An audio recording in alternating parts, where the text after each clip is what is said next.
got a video you want me to react to? Join the Ace Pit Discord right now. Scan the QR code on the screen, hit the entertainment tab, click reactions, and drop it in. Super easy. Submit today.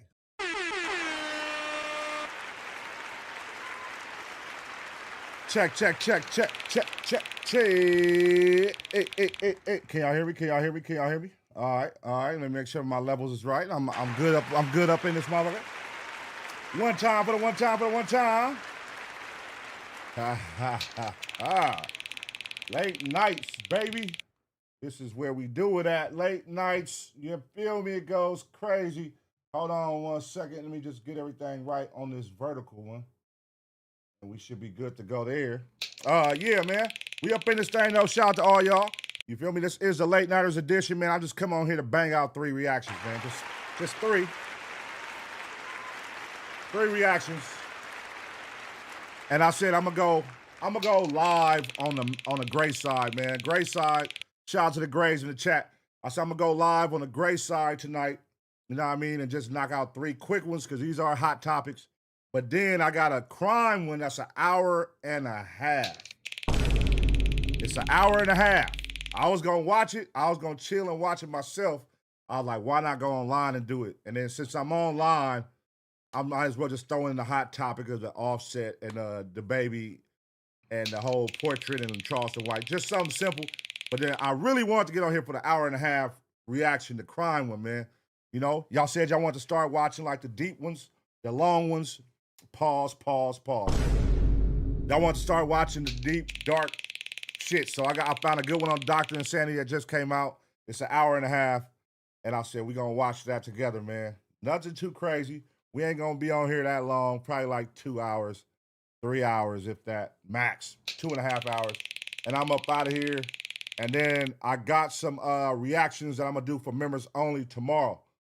Where they at right here? Where they at? Tomorrow, I'm going to do these. I want this Blueface restaurant. So we did the dub going to Blueface restaurant, but y'all know I fuck with LA Try Guys shit. So I want to see LA Try Guys perspective compared to Dub's perspective going to Blueface restaurant. So LA Try Guy just dropped that. And then, everybody sent me this one a deal. They said, you got to react to this Josh shit. Y'all know me and Josh had a little tobacco back in the day. So my boy, he done got in the content space and went viral by none other than Point and Shoot. Point and Shoot is exposing something, so they said react to it. So there'll be a members only. And then America's Most Wanted Carjackers. I know this is like some Tommy G shit, but Aaron S is doing it. And y'all know on the members only side, we react to a lot of Aaron S shit. Usually he do like the cities and talk to the gang members and shit like that. But I'm going to see what that's about. And then, y'all know I like going into those exposés, like the Nick Shirleys and all that. So Tyler Oliveira, he did I Exposed Texas Indian Invasion. So I'm going to watch that one. So that'll be members only, these right here. That'll be tomorrow. So if you want to watch these with us, make sure you get you a members only, man. But tonight, we're going to bang these out right here, all right?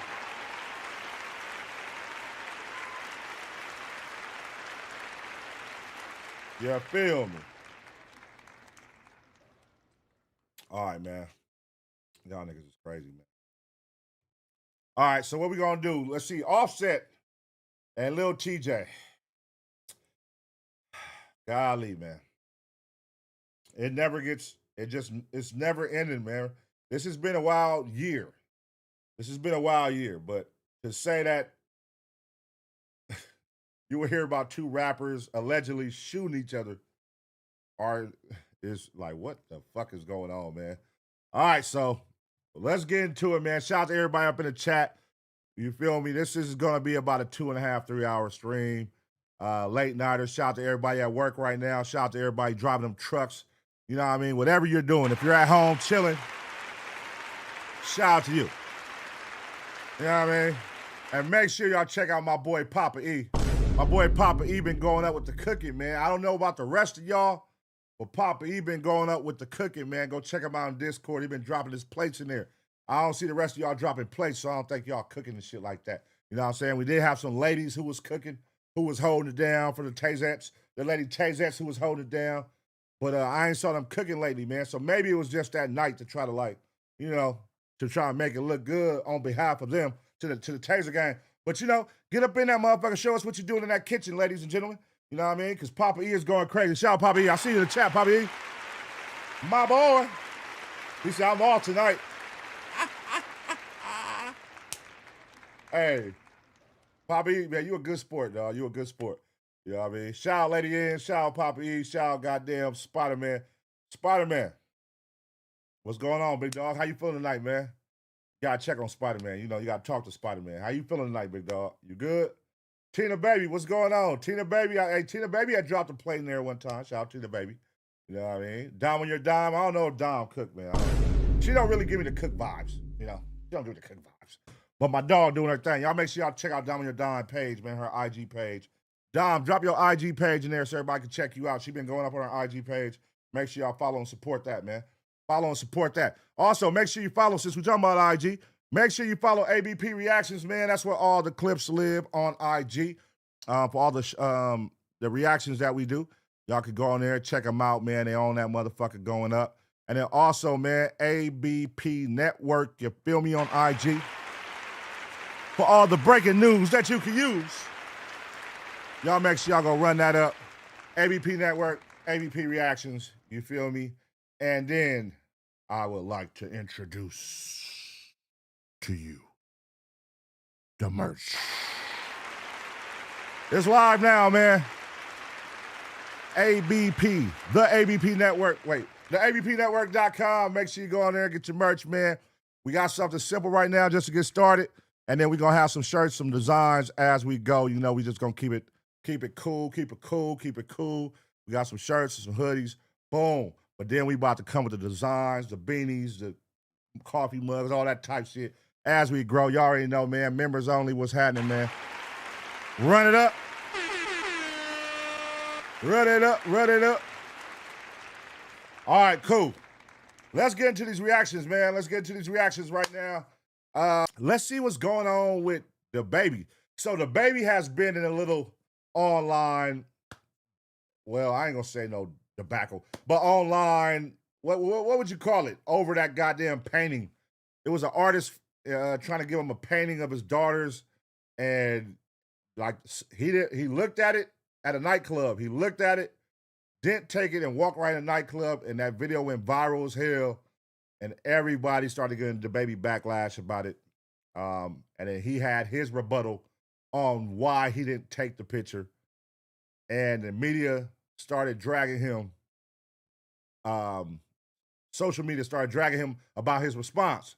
You know what I'm saying? And then the painter of the picture, he went live to talk about it, and then Charleston White went live to talk about it. So let's get caught up on all that, man, right now. DaBaby makes it impossible. What's popping, y'all? Right, let's go.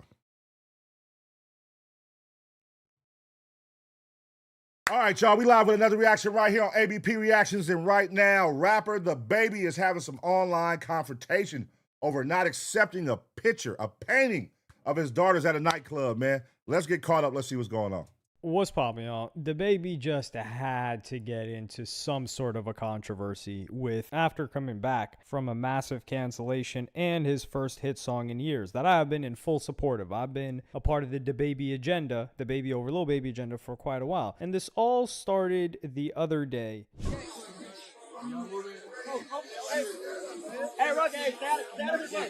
That nigga looked at the picture and was like, he didn't even say nothing. Like, his face kind of was like, nigga, you was a weirdo. To look, because he looked to see what it was, and he like, nigga, I'm my daughters. How would you feel, fathers? Is that like a disrespect? Or would you be like, would that be like appreciation? Like, oh, that's dope, man, thank you.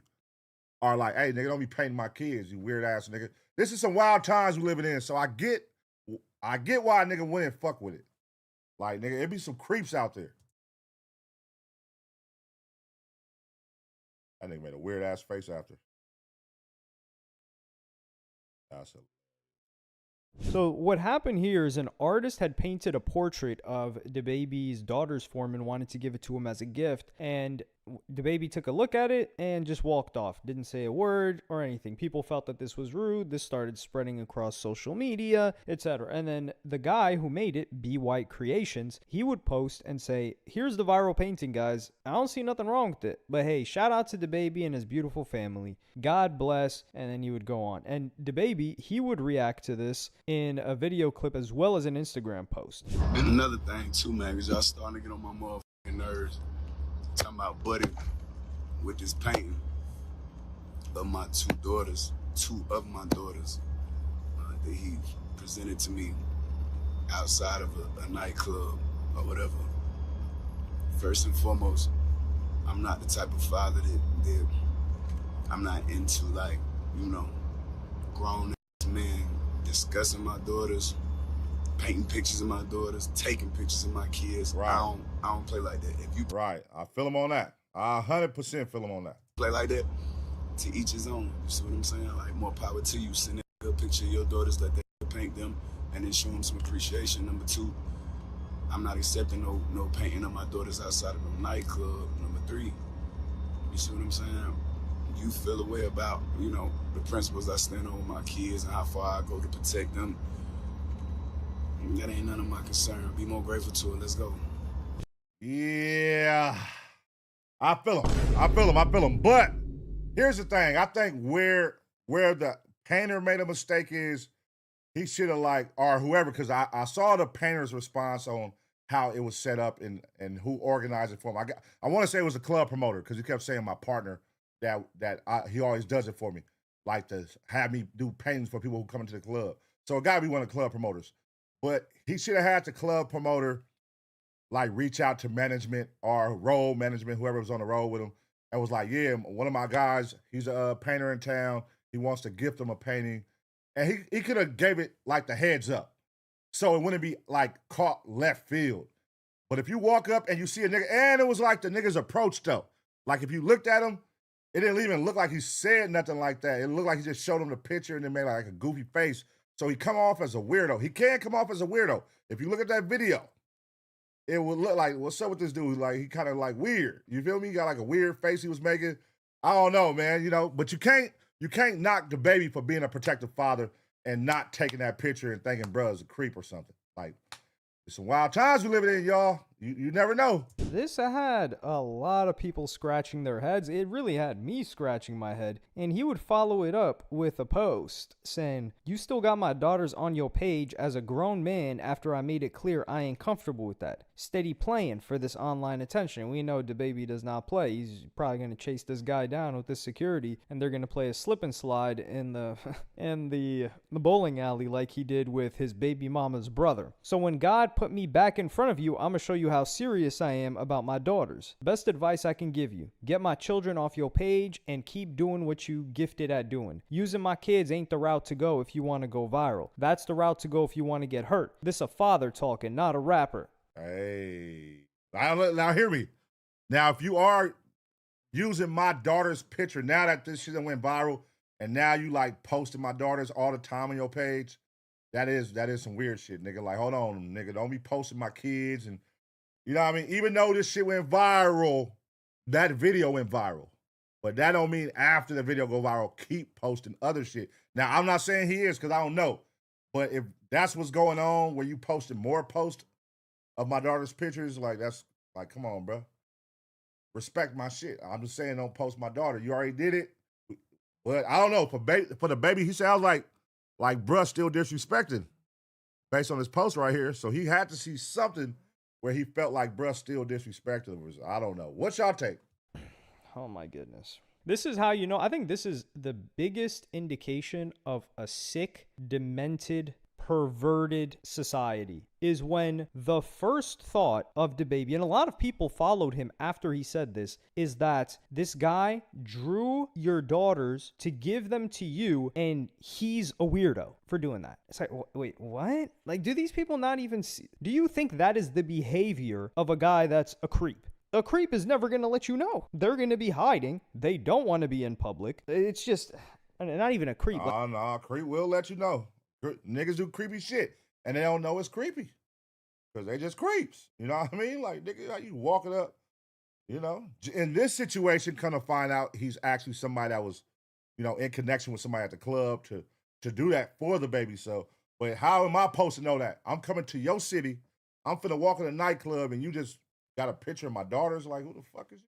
Like somebody, and this is why I say, I'll get to this a little bit later. But my point here is that, number one, I could understand this if DaBaby didn't post his kids to the internet. DaBaby posts his kids to the internet. So he's talking about, I'm not playing about my daughters. I'm not, respecting my daughters. He puts his daughters on social media in front of millions of people, subjected to millions of people. This is why, my whole philosophy is keep your kids off the internet. Am I going to tell people to do that? No, I'm not going to prescribe to people. You can tell this a nigga talking. You can tell a nigga talking ain't got no kids, cuz. Like, so what, nigga? Just because I post my kids don't mean it's green light for you to fucking do whatever you want with their pictures and shit, and me find out about it. Nigga, I'm still gonna trip. What they should do, but you'd be shocked at how weird, and I'm talking about the level of perversion is sky high, and people are putting their kids out there is insane. So random guys are constantly seeing photos of DaBaby's real kids and doing God knows what, right? Like think about it. If 1 million people are seeing it, 1 in a million is already enough to be disturbing, but that's not, happening to him in person. And some people were saying, well, he didn't consent to it. Are you being serious right now? How is he going to consent to it? Is the person going to ask him? Oh no, he should only draw, it's okay if, and then this is the thing. He says, a grown man. So if it was a woman drawing his daughters, would that be okay? And this is the irony about it is, what have we seen countless dozens of headlines for in the past couple of years? Has it been male teachers with young female students? And by young, we're talking middle school. Or is it middle school female teachers with middle school boys? Man, shut up. You can tell this nigga ain't got no goddamn kids. What are you talking about right now, nigga? You sitting here trying to knock a father for saying, nigga, don't play with my kids and don't draw pictures of my kids and all that. So what? I post them, nigga. They my kids. But nigga, that don't mean you're finna sit here and show me that you're doing things with them, especially doing some wild, freaky shit with their pictures. You know what I mean? So nigga, yeah. As a father, you are super protective of your daughters. We protective of our sons, but when it comes to our daughters, nigga, we super protective.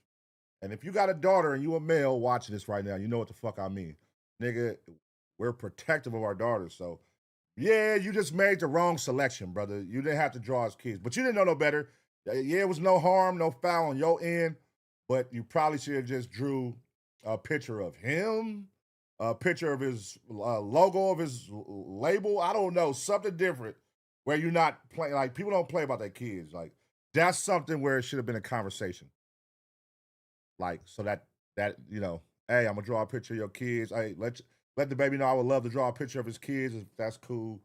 You know what I mean? Then it would be a little bit different. He's getting arrested left and right. So really, statistically speaking, from what we've seen, he should be more scared if it's a female that's doing something like this. Not to a female, not to a daughter, but let's say a son or something of that nature. Another influencer would reply. This guy was a basketball player at a point in time, I believe a college basketball player and also an NBA 2K creator. And he would say, I probably would have never realized how weird something like this is until I had kids of my own. I don't give a F how talented you are. No grown man. And this is another thing that they go after. No grown man. There is this notion that even despite all of the headlines we're seeing, all of the arrests, not just headlines, not just accusations, arrests we are seeing of female teachers behaving committing crimes with underage boys, that they just keep saying wrong is wrong, nigga. Who give a fuck? Ladies, guys, you can't tell a nigga how to feel about his kids. That's what it boils down to. You can't tell a grown man how to feel about his kids, nigga. It's that simple. How you feel about your kids and what you allow people to do with your kids and their pictures, that's on you. But you can't tell another grown man, hey man, you tripping, you doing too much. He ain't nigga. That's his kids, nigga. Fuck you be. Saying grown man. At least say grown person. But this is why these people are not thinking logically. They're not. No grown man should be painting pictures of my kids, let alone my daughter. To each their own, though, I guess. And this is another thing, let alone my daughter. Oh, there are a lot of young male victims. We're seeing this. It's everywhere. And I'm in a complete agreement with this guy if he doesn't have his kids on social media. If you have your kids on social media, you are consenting to them being in the public eye. It's like saying, I can't believe this person took a photo photo, well, I think a photo is a little bit different. Like, for example, paparazzi. Paparazzi are constantly taking photos of celebrities' kids, well, while they're with the celebrity too. And that's because they're out in public. Same thing. Like when you post your kids on social media, there's this big terms and conditions. But this is the thing. Like somebody like DaBaby, he's impulsive. He's dumb, and he's very hard to like. That's why I say, like, I love DaBaby's music. Oh, my God. God damn. He's hard to like. What the fuck is DaBaby be doing? All DaBaby be doing is standing on principles, nigga, and saying what he feels. He don't do nothing wrong. Like, even when he said the gay shit, like, niggas, tons of people feel the same way. He just said it out loud. And what did he say that was wrong? Like, nigga, shit, nigga, that's how niggas talk growing up in the hood, nigga. Niggas gonna clown you. You feel me? That's just how it is. And it's like, it ain't with no ill intent. But niggas made it, you know, we live in a time where everybody's so sensitive. And then the moment I do something, I'm sensitive. Y'all tripped on DaBaby because he said those things on stage. The moment he comes and says, hey, don't draw my kids. Oh, you too sensitive. You too sensitive. Your kids is out. Like, what? God damn. I love DaBaby's work ethic. And that's why I wanted to see him win. And he's winning right now, which is great. But if you think DaBaby is going to, like, can rub two atoms together in his brain to, like, spark up some fire, he cannot. Unless it has to do something with bars. And Charleston White would react to this because this guy that's the artist is somewhat related to Charleston. Shout out to B White Creations. And I just want to say, I never really liked DaBaby. I just never really liked DaBaby. I ain't really into his music. I remember he was coming through Fort Worth. And the reason I ain't never liked DaBaby, because I first seen him in Austin, Texas, walking around naked with a pamper on as a grown man. So I don't like a grown man with the name DaBaby, no way. Oh, my God. Now, look, I was at that South by Southwest, too. That was DaBaby. That was his marketing shit. And it worked. That nigga, I remember they was walking down 6th Street out there in Austin, Texas, man. South by Southwest. And he was walking down 6th Street with an entourage of niggas with just a big-ass diaper on, walking down the street. And it worked. He popped right after that. I mean, I ain't going to say that's the reason it popped, but he definitely popped right after that. And everybody remembers that who was there that year and saw that. You like, yeah, well, I remember DaBaby was out there with his diaper on. But the guy who drew the picture for him is my second cousin. His name is B White. He runs an art studio called B White Creations. Very reputable guy. Every celebrity, and I mean every celebrity who have come through the Dallas-Fort Worth area, B White Creations have drawn a picture for. He's very popular. He's drawn pictures for everybody. He don't ask for no money. He does this, and he's very creative. He does this on wood. So he does this on wood. So he's drawn this for me. He draw this on wood canvas. So he draws this on wood canvas. He draws this on wood canvas. BWhiteCreations.com. So this just not no pervert guy. This just not no pervert guy. How do DaBaby supposed to know that? That's the thing you niggas is y'all lost in translation. How am I supposed to know that, nigga? I don't know that. Why isn't somebody communicating that? You know what I mean? Through the whoever he set this painting up with, the club promoter. Why isn't they promoting that or you know, relaying that message to me like, hey, this guy's a popular painter. He painted a picture of your daughters. He would like to give it to you. Is that cool? Or vice versa, or giving them a heads up before. You know what I mean? Because he said he talked to the niggas before, and he told them that DaBaby was coming. Whoever he talked to gave him a heads up. DaBaby was coming. Have a picture ready for him. He said it was like the day of or day before. And he said just went on his IG page, found a picture and painted. But why he just didn't translate that? I mean, you know, I get it, man. But you can't tell him how to feel about his kids. It's drawing pictures of DaBaby's daughter. This is a guy who, if he admired you, he's drawn pictures for everybody. He's drawn this for me. He's drawing a picture of me and my kids right now. He's drawing a picture of my daughter. He drew pictures of my wife. He drew pictures of my girl. What y'all think about his paintings, though, man? Shout out to B White. Shout out to whoever he is, B White. But what? Was DaBaby wrong? That's why I want to ask y'all. Was DaBaby wrong in y'all opinion? Let me know. Friends. So this guy does a lot of art. So for DaBaby to get on there, man, I don't want no. You post your kids. You brag about mistreating women for your daughters to hear. Now, man, these just come up with all. See, the rap suck each other deep. And I wish I would see any one of these try. That's why I can't wait. I be waiting for one of these hoes to confront me. See, these rap suck each other. Let me just say this. When God put us in this position, all the man did was, out of gratitude, admiration, respect, and love, brought a picture to you.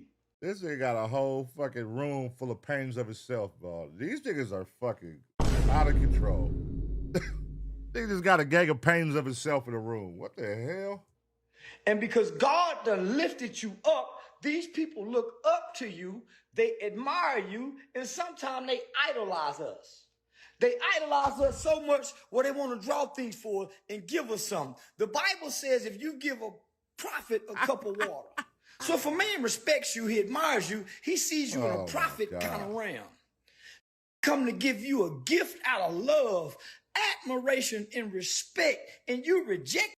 So to be honest, I think Charleston White is cooking here. And man, shut the fuck up. Oh, hell no, man. What the fuck? Charleston White is cooking. That nigga ain't say shit, man. I mean, ain't listen to Charleston White, man. This is why I've said this a couple of different times. Like, yo, all that, the best thing you can do, like, prevention is the best medicine. Because now there's at least one person in this world, where there were probably none before, that think that this guy's weird in some way because of how this narrative is being painted. So what is the best thing to do? Stay away from kids, especially if you're a man. Don't coach no kids' teams. Don't coach no little leagues. Don't do no big brother. Don't be a teacher.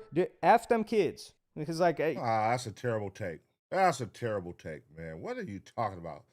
I don't know, man. This nigga got me hot, bro. I might have to unsubscribe from this nigga, man. He got me hot right now. Like, huh? Is this how people think, bro? Like, when it comes to other people's kids, like, just cause you post and they feel like they got all access to do whatever they want to do with your kids, well, you post them. You post them, nigga. So shit, nigga, I can do whatever I want to do. I can paint pictures of them. I can put them on my wall. I can paste them, print them. I can make T-shirts with them. Like, nigga, no, nigga. It's called respect, brother.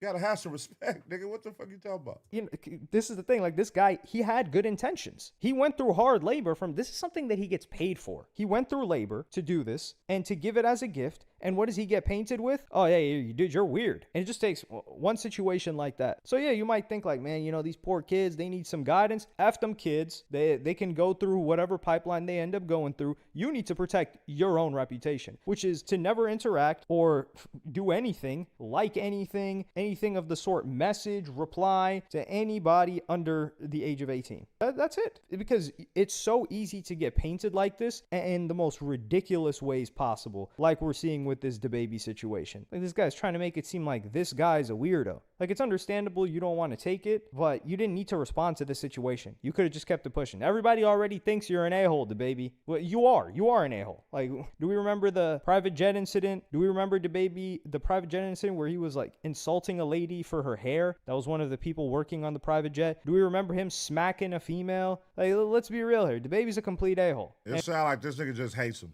It sound like you hate DaBaby. Whatever he did to you, brother, I don't know. It sound like he did something personal to somebody you like, love. Who knows? But you hate this nigga. God damn. And we already understand that. So he could have just kept this pushing instead of trying to like gaslight the public and label this guy a weirdo. And then some people are like, well, you know, like he's kind of got a point. It's kind of weird that he did that, when that didn't even cross the guy's mind. It's like certain things that like people think is like gay in American culture. In other cultures, they're not even thinking about it like that. But they do in the US. They do here. So I just think that this whole situation was blown completely out of proportion. And like I said, the prescription, the only advice that I would give is, yeah, to avoid this at all costs. And it's sad and it's unfortunate, but hey, listen, this is the last thing you want to be painted as. Especially you got like pred catches. The sensitivity to this is at an all-time high, but for some reason, like the grown women, quote unquote, are just getting away with it. And all right, man, enough of you, brother. Terrible takes from that guy. That guy sucks. Oh, hell no, man. What the fuck? Terrible takes, man. That's just somebody with no kids. You can tell when a nigga ain't got no kids, man. Niggas just be talking and loose lipping, saying anything, man. You know what I'm saying? Now, is DaBaby wrong? I mean, it's two sides to this, right? Is the painter wrong? Okay, listen. He was trying to do like a gesture to like I get his angle because I heard his story when he was breaking it all down. He was like, hey, look, I was just trying to find something sentimental. You know, I just wanted to find something he would care about. And I saw one on his page. I saw that he posted his daughters, and I chose that. Now, can you say that DaBaby is wrong for you just because I post my pictures? You going to take a picture and print it out, and, you know, whether you make a shirt out of it, whether you make a painting out of it, whatever, it's still my kids, brother. It's still, I'm sensitive about my children. Like, I'm very protective, especially daughters. To have daughters, you know what I'm saying.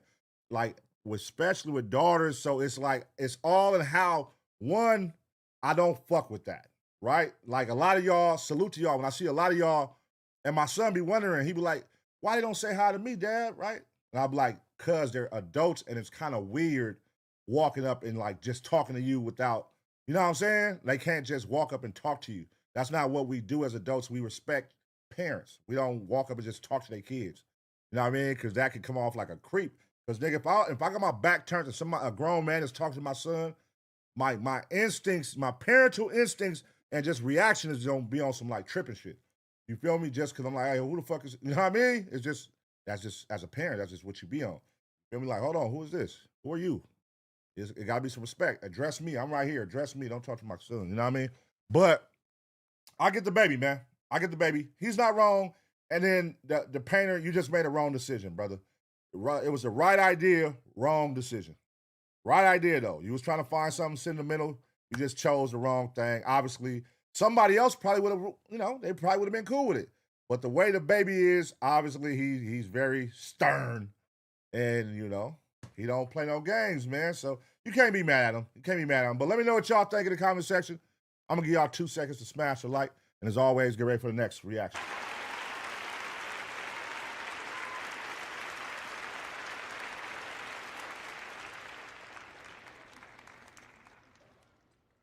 Yeah. All right, y'all.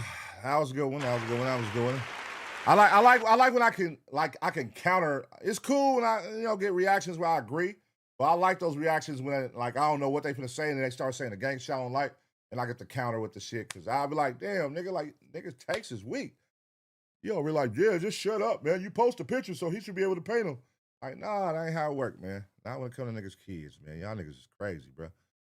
Niggas just think they can do whatever with your kids just because you post them on social media. Like, nah, nigga, that's out, bro. All right, y'all. So look, here we go. We're going to give y'all a long crime. This one right here is a crime thriller, hour and a half. You know? Somebody has sent me on Instagram like a little short version of it. And I was like, I got to find this shit on YouTube. And just so happened when I find it, it's an hour and a half. And it's from Dr. Insanity. And if you know Dr. Insanity videos, he makes some great ass videos, man. So this is definitely going to be an interesting one. You know, Stop and Go is probably going to be like an hour 50. So this is probably the longest reaction I ever did. I don't think I've ever done a reaction that was an hour and 30 minutes. So get your popcorn, man. Get your popcorn. Roll up. Get comfortable. We about to have a deep one right here, man. Deep dive. A dark one, man. Dr. Insane don't do nothing but dark shit. So it's going to be a dark one. Let's see what happens. Are you ready? Are you ready? Taser gang, Taser gang. You know what I mean?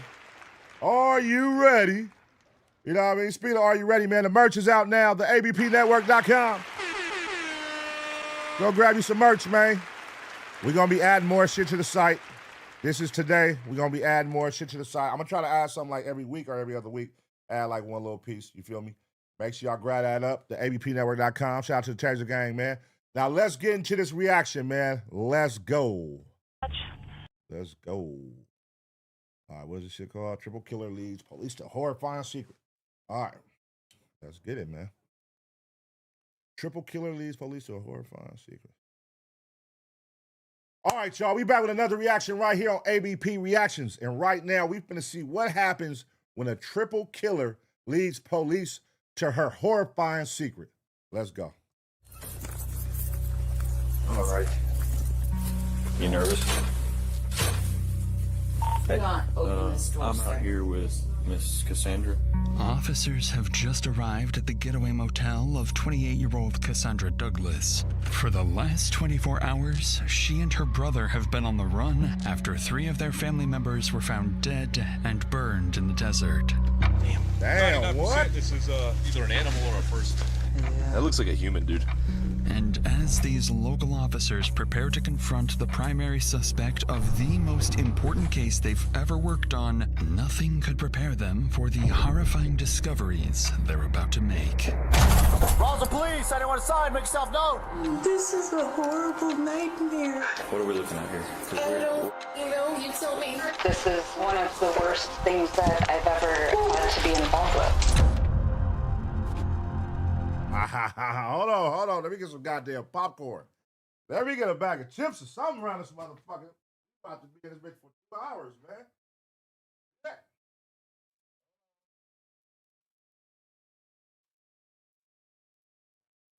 Banger.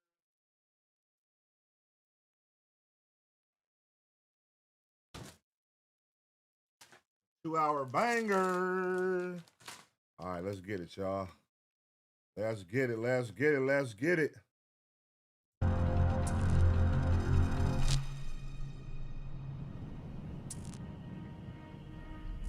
It's a routine Friday afternoon at the Otero County Sheriff's Office when dispatch begins receiving a series of unusual 911 calls from a young man. Communications. Hi, good morning. I'm hoping to file a police report, and I might need some assistance doing so. Okay, and what's your first and last name? Kane Mays. Okay, and tell me what's going on. I've been living abroad for the past 6 years, and Okay. I found out that my father died last year shortly after Christmas. I have recently returned home. I'm living in New Mexico again, and I was hoping to return to the family property. Since his passing, tons and tons of family possessions and property have all gone missing and have either been sold off, lost, or stolen, and I'm looking to reassume possession of the property, but there are people squatting in the house. Do you know who these people are? I do. I could give you first and last names, but not anything much else. Kane goes on to clarify that the squatters inside his deceased father's property are actually family members, mainly his Uncle Victor, who allegedly took over the property and is living there with Kane's grandmother and his stepbrother. He also seemingly claims that his Uncle Victor has sold off valuable assets, including firearms and expensive jewelry belonging to his father. The dispatcher logs the information Kane provides and passes it along for legal follow-up. However, not long after this first contact, on a Monday morning in January 2025, Kane calls again. But this time, it's for something strangely different. Dispatch. Hi there. I was calling because I'm wondering, what would it take for me to request a wellness check on somebody? A welfare check on... My grandmother, Mary Mauser. Okay. The sergeant is aware. They are on an emergency call right now. As soon as they are done, we'll head up there to do a welfare check. Okay, excellent. Thank you, miss. You're welcome. A couple of hours after Kane requests a welfare check for his grandmother Mary, he calls police again for the third time to share new updates. To the Rosa Communications, you're on a recorded line. How can I help you? Hi, my name is Kane. I called earlier regarding wellness. So Sergeant Nordquist is going to give you a call back. They have not responded there yet because they've been tied up with a warrant service where the person doesn't want to come out. No, that's okay. We stopped by on our way down and everything is locked up tight. That's why I was returning your call, because you said if we can, that I should call you back. All right. And like if they're tied up with an emergency, Yes, sir. we got to worry about the officers and make sure Yes. that they're still... Thank you so much for understanding. I will. Okay, I will let Wait. What does that mean? What does that mean exactly? That, you want a wellness check, but then you said, don't worry. We went down there and locked everything up. Huh? What about your family that you said is, living up in the house without y'all permission? What did you do? Let's keep watching now. I didn't know then. Following this latest call from Kane, the welfare check is officially canceled, and officers are no longer dispatched to the property. At this point, the dispatcher has no reason to suspect anything other than some kind of family dispute, and the situation appears to have resolved itself for now. In reality, something far more calculated is already in motion, and the family involved will soon be implicated in a scheme that will lead detectives down one of the most twisted murder plots they've ever handled. That same Monday, a few hours after Kane's 911 calls, a man arrives at the police station in the afternoon with an oddly timed request. Is it gonna be Kane again? Hello, sir. Hey, how you doing? Doing well. Sergeant Nordquist. Mike Bless. Mike, it's nice to meet you. How can I help you today? Okay, well, my brother-in-law helps us take care of my mother-in-law. Okay. And he normally is very conscientious about showing up when he says he's going to show up and everything. Yeah. And we have this, we schedule him. We've been taking care of my mother-in-law for 7 years. Okay. And she's 93 years old. So anyway, we normally communicate quite a bit during the week and stuff, So, are you wanting to check on him or your mother-in-law? No, on him. He lives on Nogal. Yes, see. And somebody had called earlier. We were out busy, but someone had called in for a welfare check, but they canceled us prior to us getting up there because they said whoever it was, I can go look and find the name, that said that house was locked up tight and that nobody was up there. The person Sergeant Nordquist is referring to is Mike's nephew-in-law, Kane Mays, and it appears that both Mike and Kane are concerned about family members. Though the family dynamics are becoming tricky to keep up with for the sergeant, Mike is about to make one thing about Kane crystal clear. Whoa. Damn, so this is all on the same day. Okay. Do you know what Kane Mays? Yeah, I do know him. That's part of the problem. Okay, so what's the problem there? Okay, well, I think he's trying to keep us from going over the look. The house is owned by his father. Yeah, well, the owner of the house, okay, was Frank Beret, and he's deceased. Frank is deceased. Yeah. Victor, his brother, was living with him along with Kane's grandmother and his stepbrother, Killian. As Mike continues explaining the complex family dynamics to the sergeant, one thing becomes clear. 3 people are missing, all close relatives of Mike and Kane. Whoa! But before Mike leaves, All 3? there's something serious he needs to warn the sergeant about. What? I'm gonna get one of my deputies and we're gonna go out to the address and see what we can see. See if we can find something. Okay, let me give you some heads up. What? His dad had a lot of guns, Frank, before he died, and he taught Kane how to shoot. Oh. And when Kane came the other day, I didn't finish my story. When I pulled up there, okay, and I hollered out the window for Vic because the gate was closed, right? Yeah. Okay. And then a person comes to where I can see about this much of him, right? Up there. And I go, hey, Vic. And he goes, no, it's me, Kane. When he walks down to me, he's packed and he's armed. And I says, well, have you seen Victor? He says, no, nobody's up here. Okay. So I think if I were you, I would go up there with the 2 guys. Because I think he knows how to shoot. And I don't know if there were any like rifles and stuff like that where he could be, Oh, you sound like a pussy. So you saying your brother was in that house and a nigga came out, you calling for your brother, he didn't come outside. Instead, that little nigga came outside with a gun and you didn't go check on your brother? You just drove off, nigga, and left your brother and now he's missing? Oh, you's a pussy. Anyway, so I had his phone number. But then after I had his phone number, he had my phone number, he started texting. Your grandmother's missing, your uncle's missing, your stepbrother's missing, right? And this is what he's talking to me about. He's a pathological liar, man. I think he's up to no good, I really do. You guys gotta be really careful. He said he just got off the line with Sergeant Nordquist, or North. He never called us. We never contacted him. It's becoming clear to the sergeant that something is off. Sensing this won't be a routine welfare check, Sergeant Nordquist takes note of Mike's concerns and prepares to head out to the house.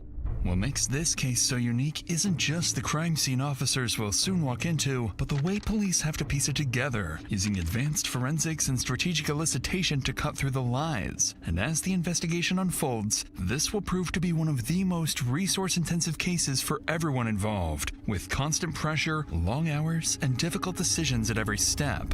Many of us deal with our own pressures and emotions. All right, this is the promo. Let me just fast forward this real quick, y'all. Do this real quick. All right, here we go. Back it up one more time. BetterHelp.com/DrInsanity to get 10% off your first month. With that said, let's get back to the investigation.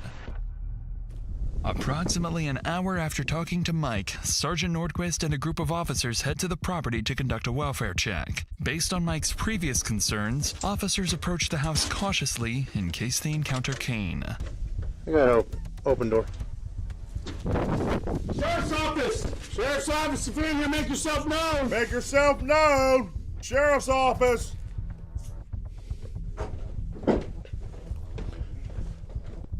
Make yourself Sheriff's known! office! Stay here with Sarge. Stay here with Sarge. Got you. All that goddamn wood in that house. Yeah, I was gonna say everything's stacked and piled. What the hell going on in this house, man? The doorknob was locked on this. Yeah. Literally, when I went like that, I was like, the door just kept going. I was like, Puzzled by the home's disarray, officers leave after confirming no one is inside. With boxes stacked throughout the home and both of Victor's cars, the blue and green Subarus missing, officers assume the family may have moved out. In reality, the moved out? With all that shit still in the house? Man, who the hell moving out? Nigga, that's a shitload of furniture still in the house. clutter wasn't accidental. It was intentionally staged to conceal evidence of foul play, and it has done exactly that. None of that is apparent now, so Sergeant Nordquist calls Mike on the phone to update him on the situation. This is where the two men will slowly start to pick up on just how sketchy this whole ordeal is. Hello, sir. So we went up to that address. So we cleared the residence. There was nobody inside. There's no vehicles matching the descriptions of the Subarus you gave on the property. So, but there was no signs of a struggle, no signs of any foul play that we could determine. There were some boxes that appeared to be like being packed up, but other than that, that's all we got. The thing is, all three people are missing that were staying there at the house. But definitely the king is the kicker. That he's the one that did all that. He called, got your name, and then he was able to send me that text saying that he spoke to you. Yeah. And then he called back later and canceled the deal, right? All right. So here's my thing, because now I'm starting to wonder. You killed your grandma, you killed your uncle, and you killed your stepbrother. What would make you kill your grandma? Like, this, the only thing it tells me is this nigga got to be on some type of drugs, and obviously your father wouldn't leave a house to you, and you want that house because it's money so that it could fund your goddamn drug addiction, or it's some shit in there you want to sell because, that's what smokers do, and they live in there and they're not going, so you got to take them out. And the way that you killed them was like, why would you call the police multiple times, and then on the day that the brother comes in and say he ain't answering the phone, he says he see you with a gun? Like, that is all tweaker energy. It's big tweaker energy going on in this video. Yes, sir. And on the face of it, it looks super sketchy, but there was no indication that we could see of any foul play or a struggle or anything. Struggle, yes, sir. As the sergeant tries to reassure Mike, even he begins to wonder if the scene is hiding more than it appears.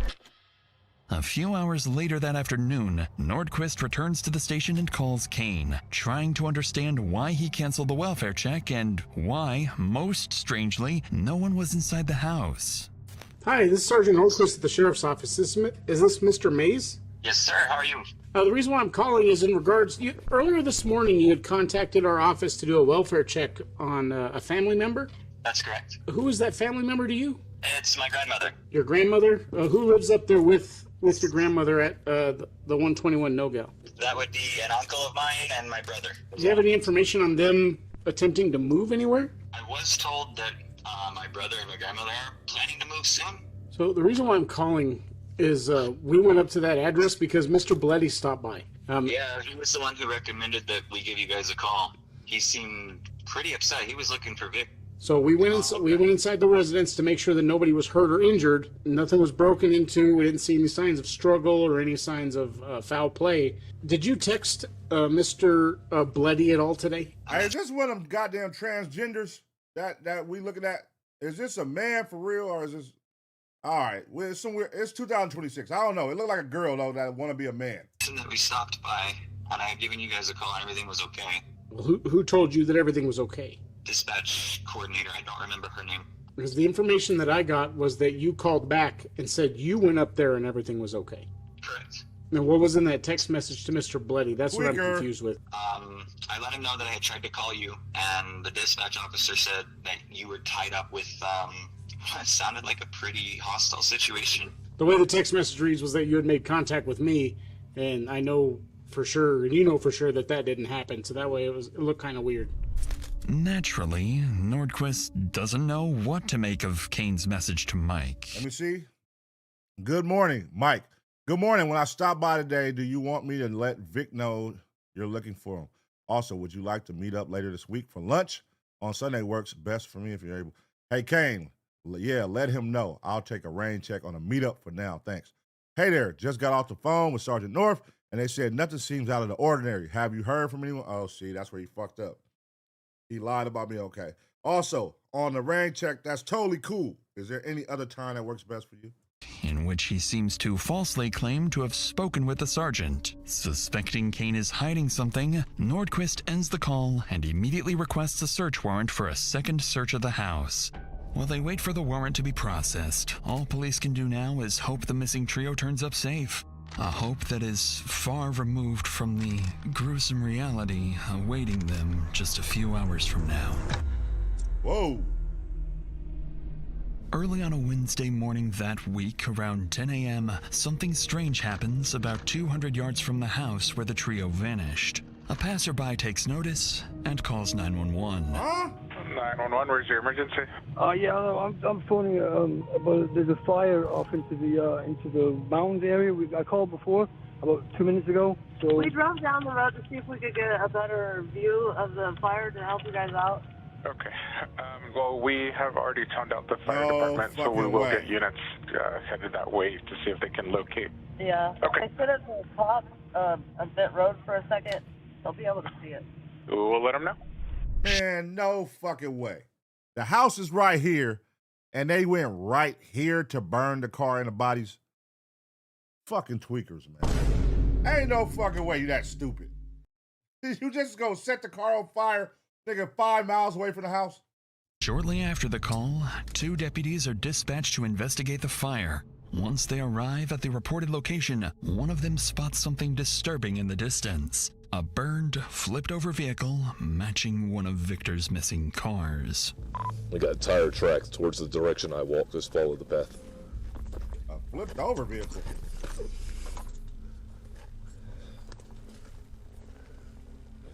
I got the vehicle. It's smoking. I got a couple sets of shoe impressions, tire tracks, all that.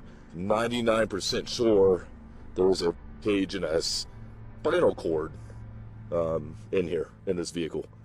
Given the circumstances, where I could be about it. Things are all fine. What a bunch of idiots. Right here. That looks like a human, dude. These things burn hot. Yeah. So, hopefully Slater's and his team's on the way.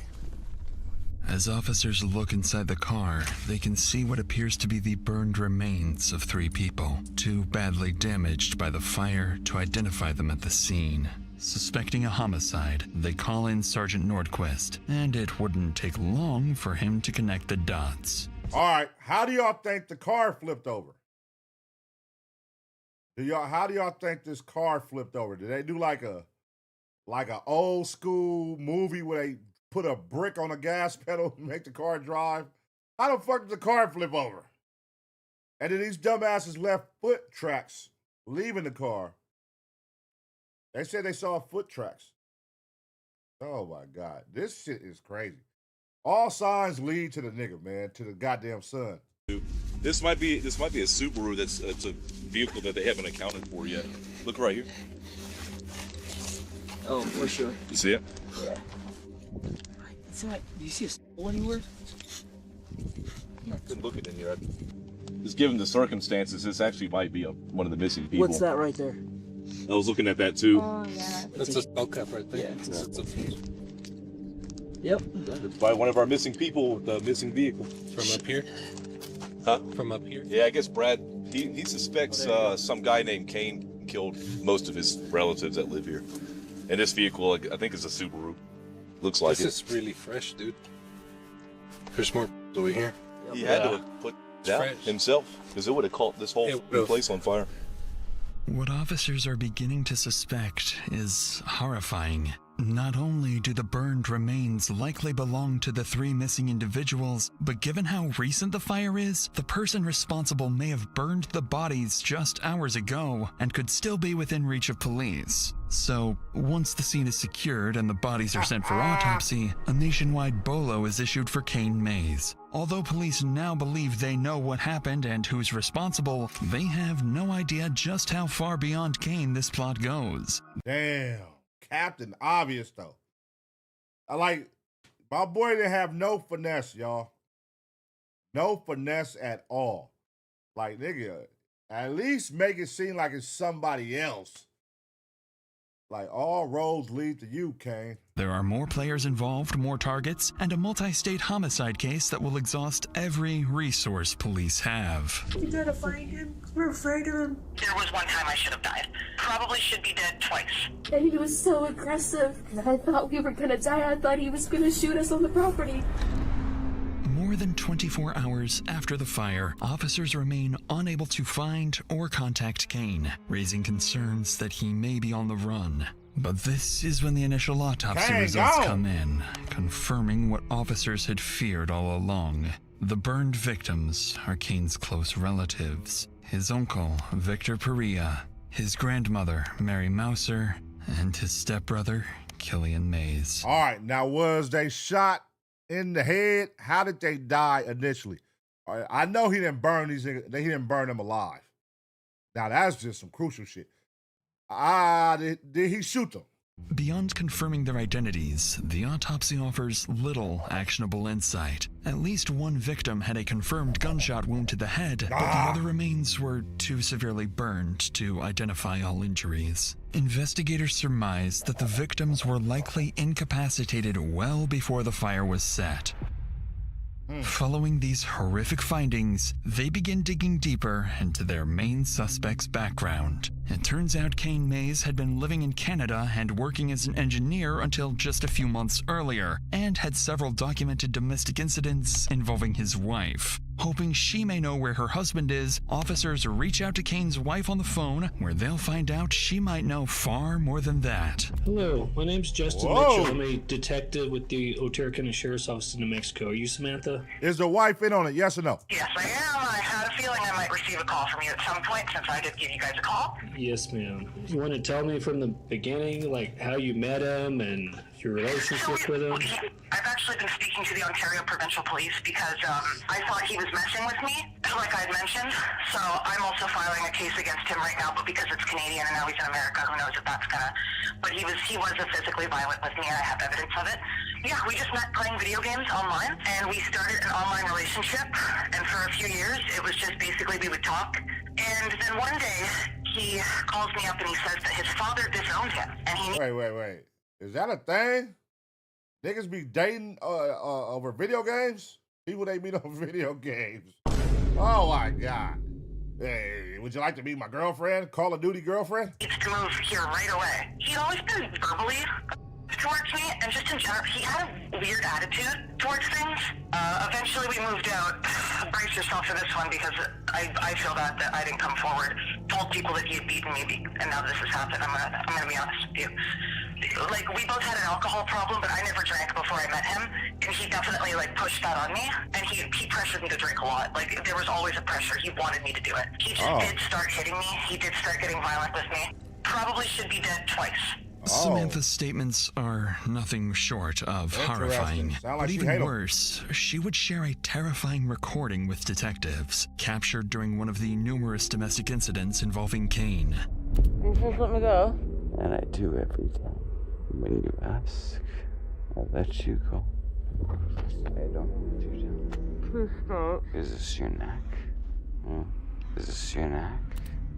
The rest of this recording is too disturbing to play on YouTube, but it clearly documents an alleged serious domestic violence incident involving Kane. Wait. Is this your neck? Is this your neck? Oh, so he one of them creepy-ass Jeffrey Dahmer type niggas. Oh, yeah. You one of them niggas. Investigators now know they must act quickly, as more people, including Samantha, could be in immediate danger. So later that day, after securing approval for the earlier search warrant, police return to the victim's house, but this time, they bring specialized chemicals called Blue Star, used to hunt for hidden blood, bullets, and evidence that may have been cleaned up. And what they're about to uncover would reveal just how many crucial clues officers had missed during the initial search. Inside the kitchen, detectives spot one of 3 spent .22 caliber shell casings, along with a live .22 round. Using Blue Star, they also detect high-velocity blood spatter throughout the home. As the search continues, investigators notice clear attempts to clean up the scene, and given the precision and speed with which the bodies were disposed of, they begin to suspect a grim possibility. He had help. There's no way one man could do that in one day. Move 3 bodies, put them in a car, go burn it. That's a lot of fucking work. With the police on your trail, that's a lot of fucking work, man. And clean up all that blood. It's more than one person, for sure. This was not the work of a single perpetrator. But then officers find something very strange. Condoms and pregnancy tests stored with cleaning supplies near the well house and septic area. Following these disturbing findings, police would continue searching the property and contacting Kane's relatives. Hold on, why would there be a pregnancy test and it's 2 guys and a grandma? The grandma for sure ain't pushing out no babies at 92 years old. I saw her little toilet by the door too. That little old nasty toilet. I saw that. She ain't pushing out no baby, so who the hell is pregnant? Worried he may already be far away, possibly even on his way back to Canada. A few days later, as detectives continue searching for leads on Kane, they decide to pay Mike and his wife, Lourdes Blett, a visit. Just like Kane, Lourdes also has personal ties to all 3 victims. Victor Peria was her brother, Killian Mays was her grandnephew, and Mary Mouser was her brother's partner. But before investigators can hope to learn anything about Kane's whereabouts or possible accomplices, they must first deliver the tragic news to the couple. Grandnephew? What the fuck is a grandnephew? Got a nice name. Hi, Lourdes, how are you? Detective, how are you? What's your first name? Bobby. Hi, this is Ashley. Ashley. Do you mind if I sit down? Well, I would like to give you guys a little bit of information. As I told you yesterday, do want to let you know that there was a vehicle fire that was in close proximity to the house. There were 3 subjects that were not able to be identified that were inside of that vehicle. I cannot tell you who those subjects are. On the property? In the Subaru? Or that? I can't tell you what vehicle it was for sure right now. Again, so you already know there cannot. Man, don't come over here with no goddamn half-ass information and you know my goddamn family is missing. I hate when police do that on these reactions.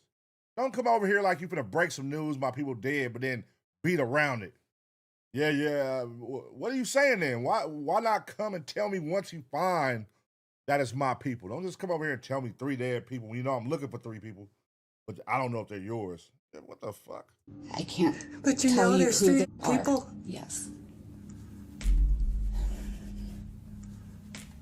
I'm really sorry that I even have to share this information with you.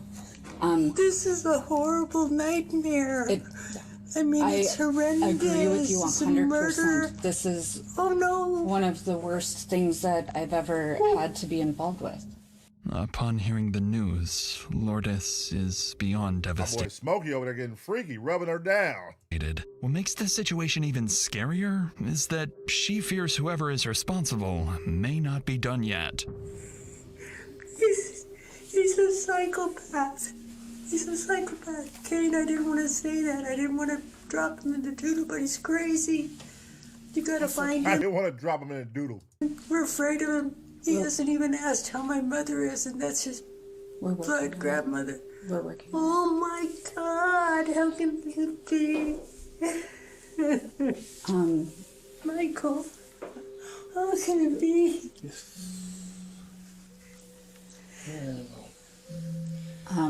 We hoped for better, but No, it's not even imagination. We are working on so many different leads right now In and my trying work- to in my- connect just everybody. catch him. So everybody will be safe because he's crazy. In my worst imagination, I thought I didn't know how to tell you guys this, but I was gonna say, can you look for the infrared and see if there's any graves on the property?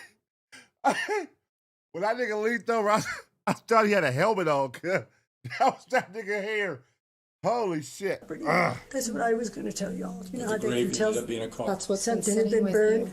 And this has got to be the worst crime This of the is- year in New this is Mexico. I part mean, of- I haven't heard anything this horrendous on the news lately. Yet. Indeed, this kind of killing doesn't happen every day. But investigators are about to hear another person of interest from the couple. Someone who may know more about where Whoa. Kane is. So in our job, you will hear law enforcement say a lot. You know, it's what you know and what you can prove. And right now, we're working on collecting the information so we can prove what we believe we know. Yeah, see, the thing is, we don't know what he did all those years. Wherever he was, what did he do? Who did he know? And What we're was also his? working on. We have no idea. I would even be worried about his sister, Beck and Roswell, so-called that's- stepsister, you know? When So-called stepsister. Where is she? In Roswell. Okay. that one text he sent me about working with the over in Roswell or whatever he said. Yeah, he was saying something Something about about- helping out his sister with her with crazy her ex. Crazy ex, yeah. Something like that you had shown Yes, me. I think it was a relationship. I kind of remember that at the beginning, that she wasn't with that guy anymore because of that. Was Like that? I was supposed to feel sorry for her. I mean, when they first were like chit-chatting and everything. Oh, in the like, conversation. "Yeah, Okay. She's talking about the Yeah, I Thanksgiving think Day that call. they said something about that. Whoa. Whoa, whoa, whoa, whoa, whoa. His sister got a crazy ex. And if he went all out, okay, all right, what if, just hear me out, hear me out. What if this is like, hey, I'll take care of your crazy ex. Let's move you up out of there. And then me and you, because I got a situation in Canada, I got to leave because this broad, I'm over here wilding on her. She finna get me arrested. So I'm back in the States now. Let's get your boyfriend out the way. Boom. And then we can move back and live in Dad's house. But they got to go. They got to get the fuck up out of here. And then, again, these motherfuckers be on meth and they be fucked up in the head, man. So in his mind, it's probably like an idea that's going to be easy to execute and nobody ever know. But clearly, he's sloppy as a motherfucker. Mike would go on to identify the woman in question as 28-year-old Cassandra Douglas, Kane's half-sister. And based on his concerns and the evidence from the home search suggesting at least 2 people were likely involved in the cover-up, detectives begin to wonder if Cassandra is the next key piece to the puzzle. So with this new lead, the interview concludes, and investigators shift their focus to Cassandra and her potential connections to the homicide. Coincidentally, as investigators prepare to call Cassandra the next day, she reaches out to them instead, with a very peculiar 911 call. What? Hi, is there any way that you would mind putting in a welfare check on my brother, Kane Mays? What's the address? He told me that he was going to 680 Cox Canyon, Cloudcroft, New Mexico. 680 Cox Canyon? Yes, ma'am. He was supposed to meet up with our uncle and told me that if he didn't come back last night, and definitely if he didn't come back in the morning, that I needed to call you guys. He's been part of a missing persons thing, and Mike has been acting very aggressive and hostile towards us. Whoa, the reverse Uno. I see what y'all doing. But it ain't gonna work. There's no way that's gonna work because y'all sloppy already. Where is her boyfriend, though? That's what I want to know. Where is the abusive boyfriend? Not only is Cassandra claiming her brother Kane is also missing, but she's suggesting that her uncle Mike might have something to do with it. Once investigators catch wind of this 911 call, they immediately sense something is off. The timing is highly suspicious, almost as if it's part of a plan to deflect suspicion away from Kane. So later that day, officers are sent to her address with one goal in mind: assess the situation and determine whether her claims hold any weight or if it's just an attempt to mislead the investigation. After you send the cops to Cox Street. The Cox Street, pause. Hello? Hello. Hi. Are you Candace? No, Candace is across the street. Okay, are you Cassandra? I am. Okay. So my name's Ryan, Poston Reader. Hi. I'm a detective with the Ruidoso Police Poston Reader. Hello. Do you have a second to talk to me? What's up? So did you make a 911 call for a welfare check? I did for Kane Mays. For Kane, yeah. Yeah. That was you that made that call. Mhm. Okay. Have you heard from Kane? I have not. No, you still haven't heard from him? I have not. How do you know Kane? He's my brother. It's your Or brother. my half-brother. And when was the last time you heard from him? Interesting. He was supposed to go up to meet with Mike, I think on the 21st. He told me that if he didn't show up by the morning of the 22nd, that I needed to file a missing persons report because I already have 3 family members missing. Killian and Mary were supposed to go up to Albuquerque. I haven't seen those two alive since 11/23. Give me just a second. Okay. It's not giving like a sister that's missing a brother and 3 family members. It's definitely giving cover-up vibes. Like your energy when you're talking, this is like some let me say whatever to get the police off the trail of my brother. That's what vibes is giving. All of a sudden, if I don't go somewhere, I'm supposed to go meet my uncle. If I don't call you in the morning, file a missing report, why? Like, give us the details on why he said that. Why? Officers have no clue at this point, but Cassandra isn't alone. Right this moment, their prime suspect, Kane Mays, is hiding inside the very house they're standing in front of. What? Sorry, we're also having issues with a psychotic ex of mine. So Oh, jeez. You're going through a lot right now. a little bit. And then with Kane going missing and Mike presumably having like over half of his guns. It's a really, really long story. Okay. And not one that I'm 100% familiar with because Kane just came back into my life September of last year. So like, I wish I had all my facts straight. I completely understand. No big deal. How did they come into your life? Through Kane. Okay. So Kane comes into your life. Meth. And then now you meet Mary and Killian. Meth brought him back. And then now all of them are missing. And have you did you ever have direct contact with Mike?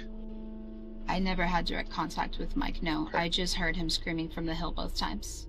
As she did earlier, Cassandra doubles down on her accusations, suggesting that officers should focus on Mike, implying he may be involved in the disappearances. Officers take note of her statements and ask her to give them a call if Kane shows up again. Their goal remains unclear, but now that they have a story, they can start verifying.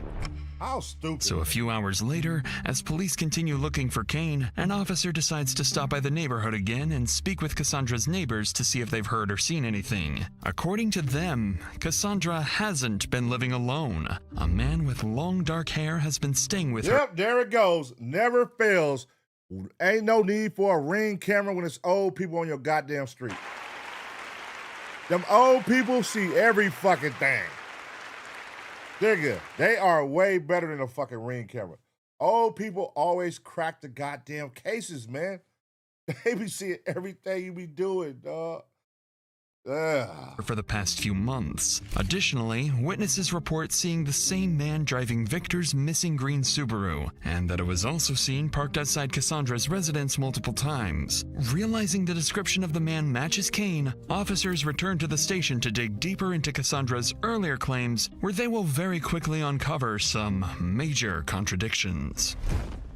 Even though Cassandra insisted she had only recently met Kane, investigators discover an older Facebook photo of the two together, proof they've known each other for years. But that's just the first lie, because officers who were out looking for Kane also recover surveillance footage from a nearby Walmart, showing Kane and Cassandra shopping together alongside her sons and daughter. Besides buying groceries and food, investigators spot cleaning supplies like bleach and vinegar, along with multiple bottles of kerosene, items that closely align with what would be needed to clean up a violent crime and start a fire. At this point, investigators are unsure if Cassandra is actively hiding a wanted fugitive or if she's being controlled and forced to cooperate with someone who has already killed 3 members of her own family.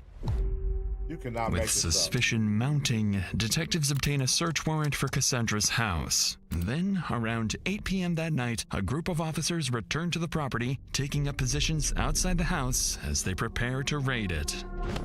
Occupants of 7 Morningside. This is the Roswell Police Department. Oh. Exit the front door with your hands up. Do it now. Oh.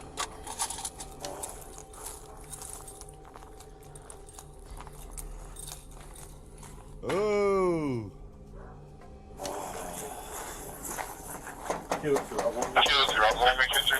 I don't know what it is about everybody going to get murder products and murder shit from Walmart. Like, they always go get the shoes, the cleanup materials, trash bags, whatever they need. They always go before they murder somebody or after to Walmart. You got shield? Yep. Roswell Police, search warrant! I guess we're just going to boot this thing. Uh-oh. Kick harder, buddy. Kick harder, buddy. One more. Oh, my God. Roswell Police, anyone inside, make yourself known. All right, we're going to pull in. I'm going to take left. Ready?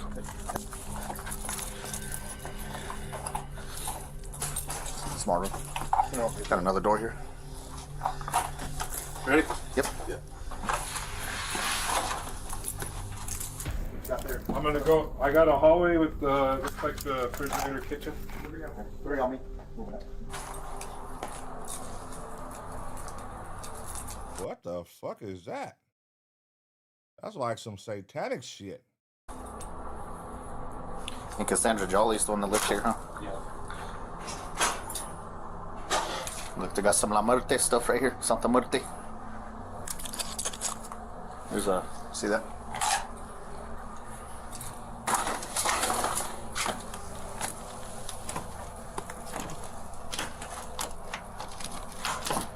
Ready? Yep. This Something is where weird. he's been hanging out because there's that monitor for the camera that's in the window. What are those guys on a fucking terrorist watch? Did you remember what those cigarette packs were? I had a Marlboro and then I had a... Yeah, I saw that one in the closet. There's another one. Your big cans are all over this room. Your Red Bull can. Inside, something about the house immediately feels off to the officers as they observe unusual posters, graffiti, and other unsettling details scattered throughout. They then make their way into the bathroom, where one officer recalls hearing that something might be hidden underneath the house. Huh? I highly doubt, but the back door was open? No, we One thing I didn't notice was the fan was on when they walked in, so somebody was in that motherfucker. The fan was definitely on. I'm sure this one gives her phone. Where's the kids at, though? That's what he said. The neighbor across the street said that he used to live here, and then there's a door underneath the washer and dryer. At least the basement. Because didn't they say there was another secret exit or something here? There's a couple windows. What do they go to? Do you They're filled in. They look up there already or no?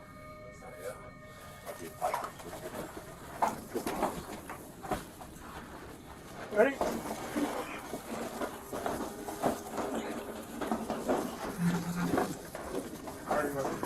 Go ahead. Sit down.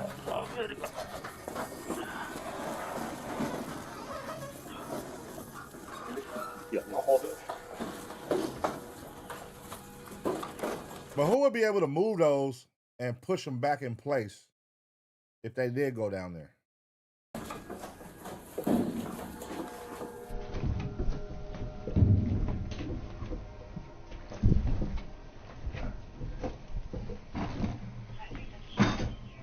No dust on it. Oh, that'll fit. That. Mm-hmm. You know what I mean? Oh, yeah. That's too new. What is that, buddy? Mm-hmm. All right. What's going on in this creepy ass house?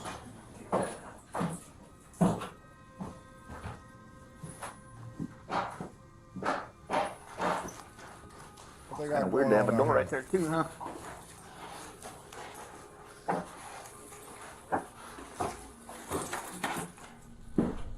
At the center of the basement sits a plastic storage tote, toolbox, duffel bags, and other various items. Officers notice there's no dust on the items, and whoever left them behind was in a hurry, possibly trying to leave unnoticed. Beyond the basement, police would go on to find something highly suspicious: documents belonging to one of the victims, alongside paperwork linked to Kane's father and live .22 caliber ammunition. Ah, that's what they found back at the scene.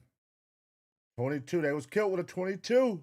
Following these discoveries, investigators secure the scene and begin working to obtain a real-time location warrant for Cassandra's phone.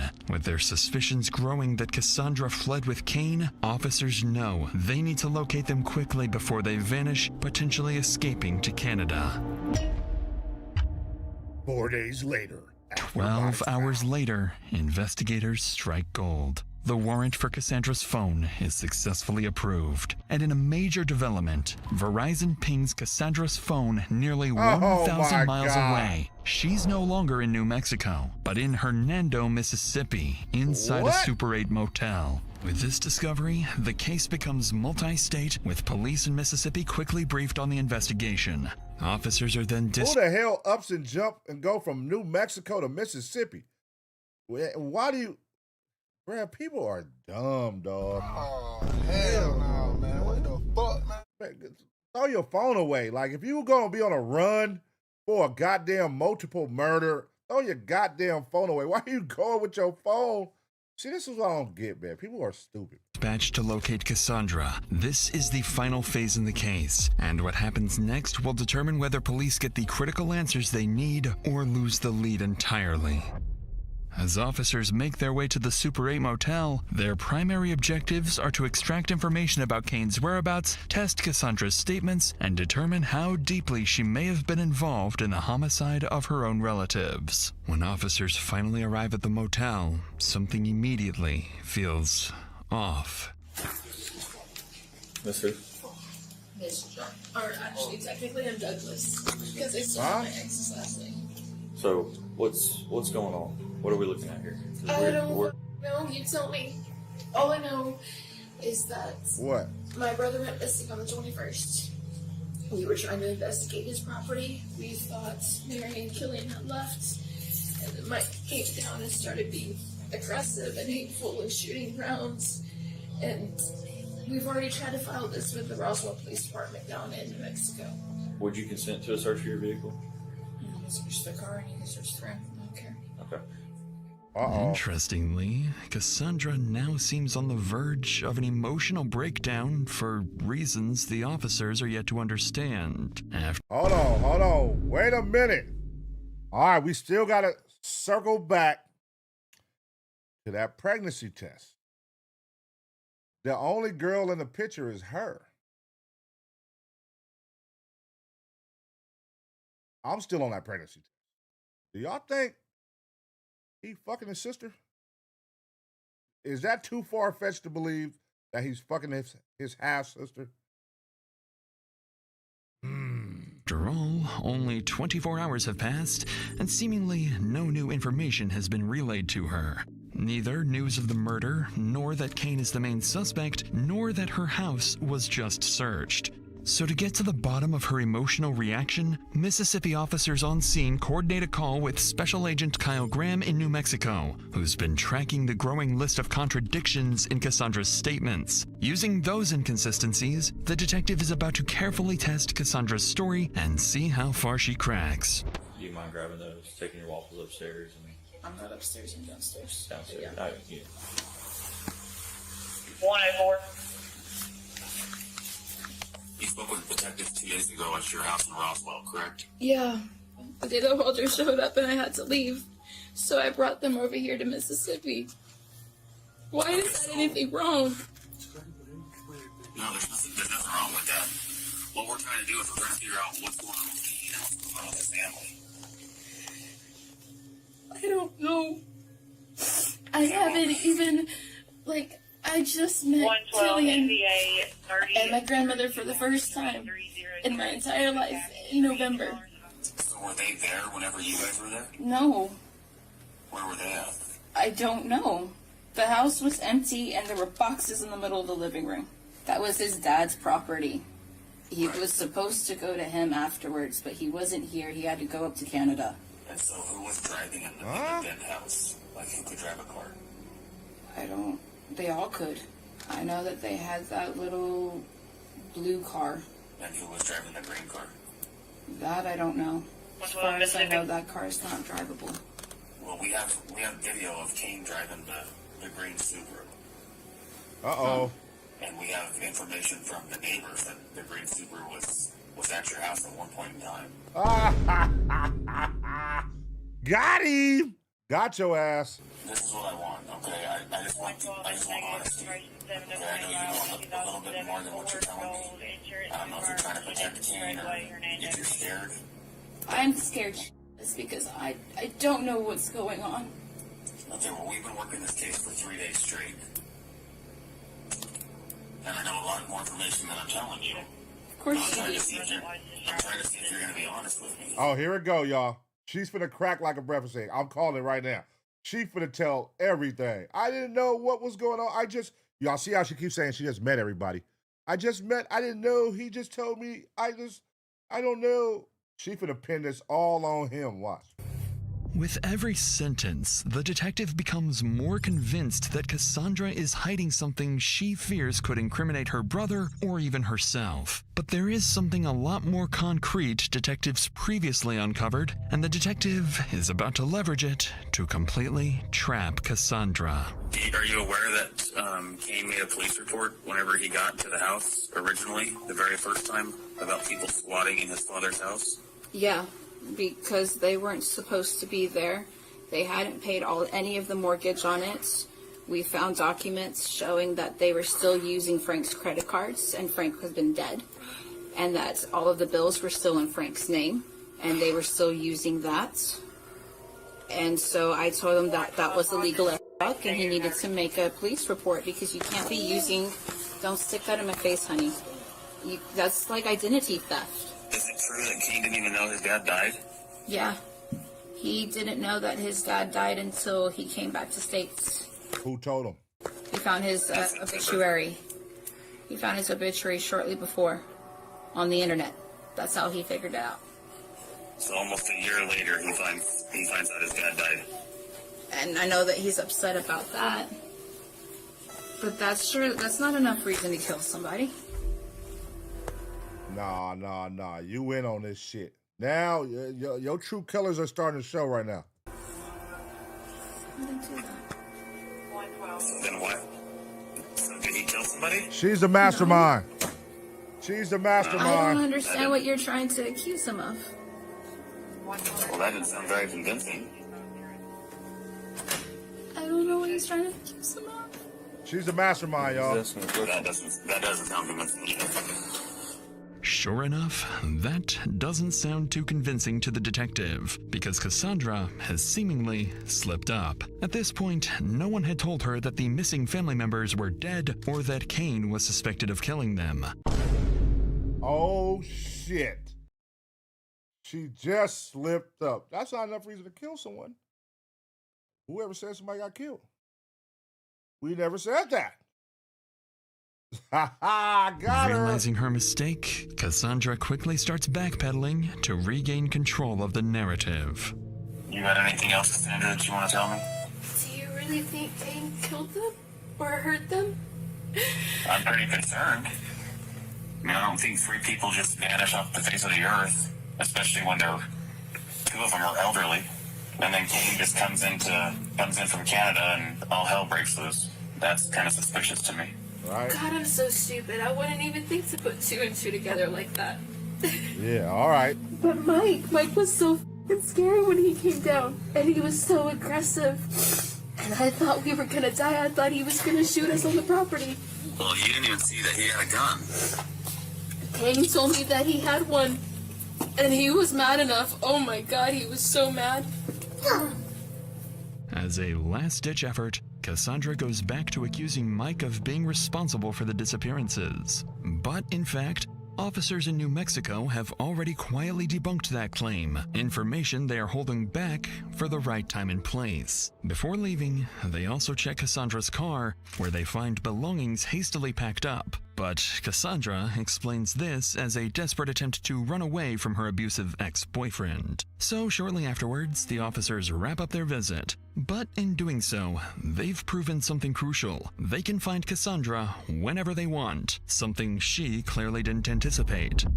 It seems as though the confrontation went nearly perfectly for the detectives, but Cassandra has a crucial secret that had went unnoticed at the motel. Kane had traveled to Mississippi alongside her, was staying nearby, and had successfully hidden from officers, marking yet another moment where she misleads police about his whereabouts. So less than an hour after police leave the motel, the two would begin plotting, coming up with a plan they think will get them out of this gruesome mass murder.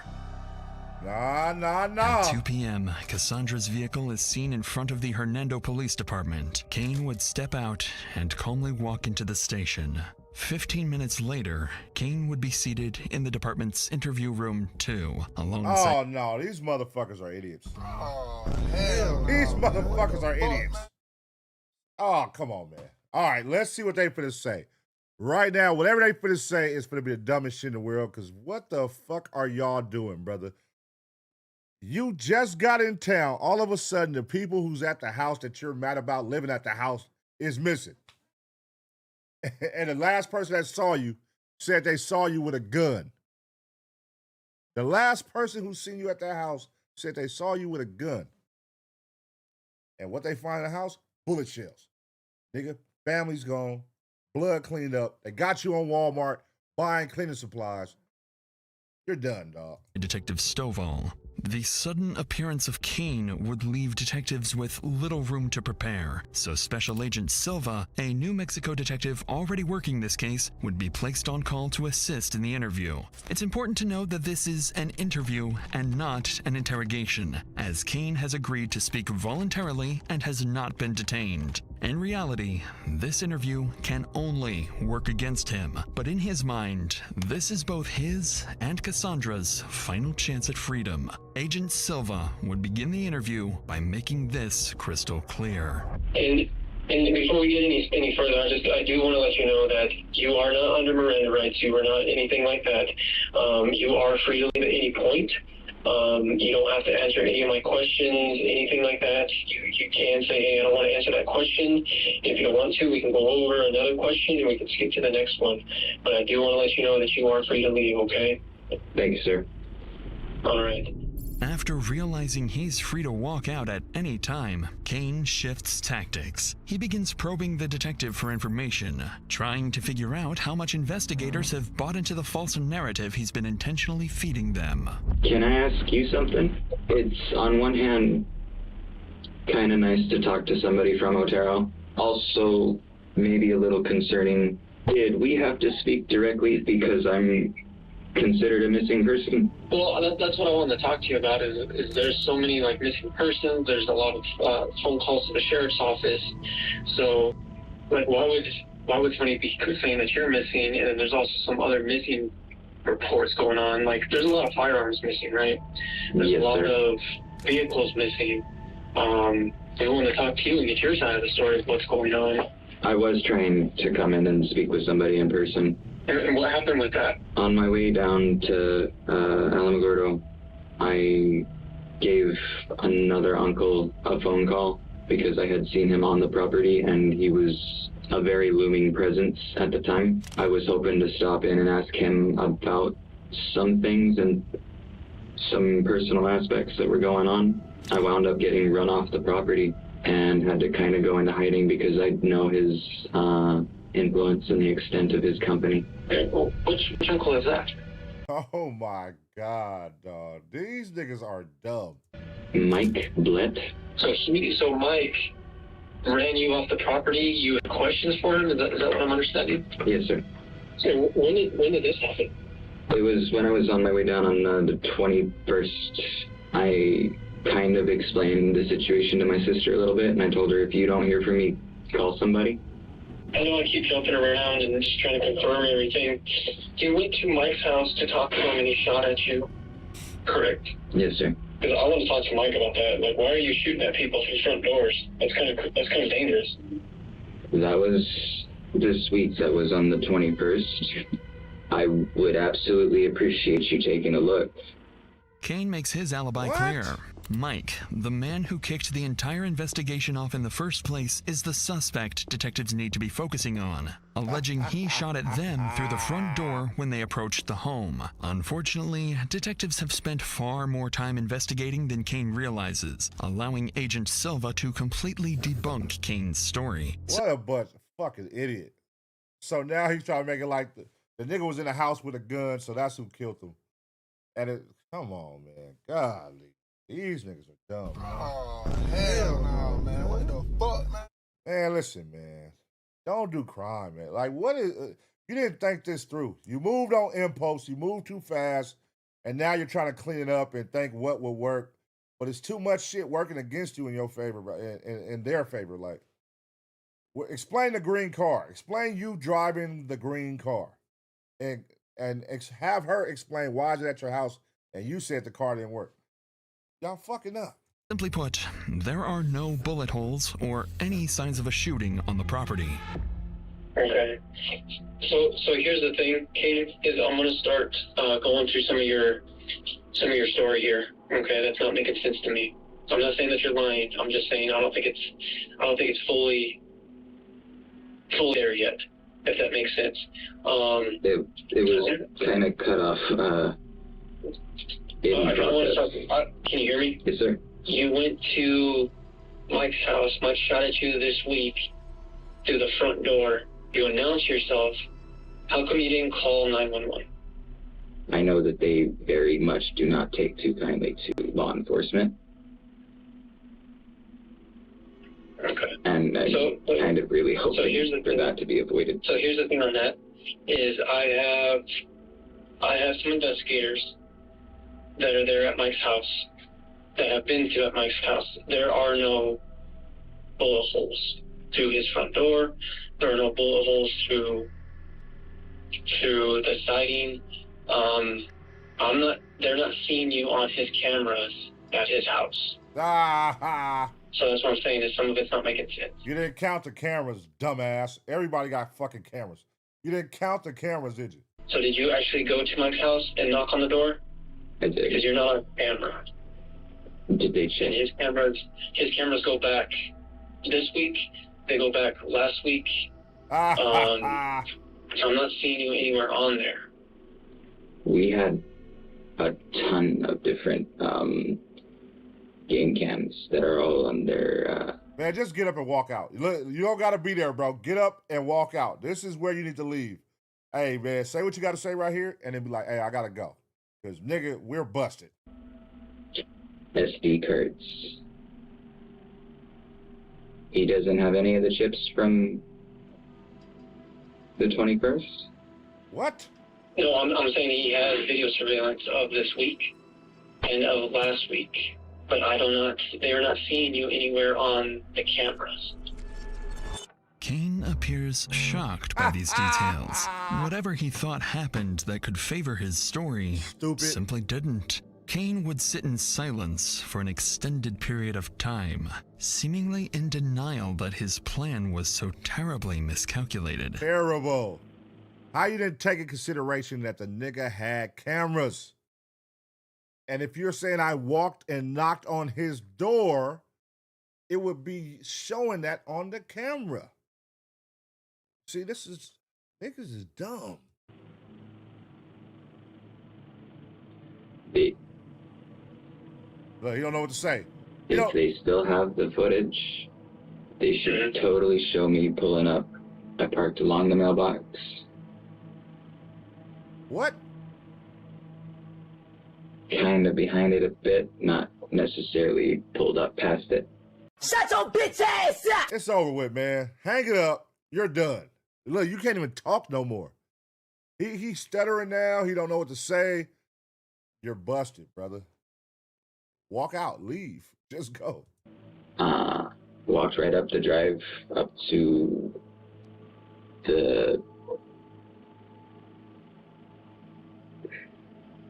It's kind of tucked in between... What? The slope on the hill, and then it goes into the house where the stone steps are. That metal storm door. Okay. What should I ask?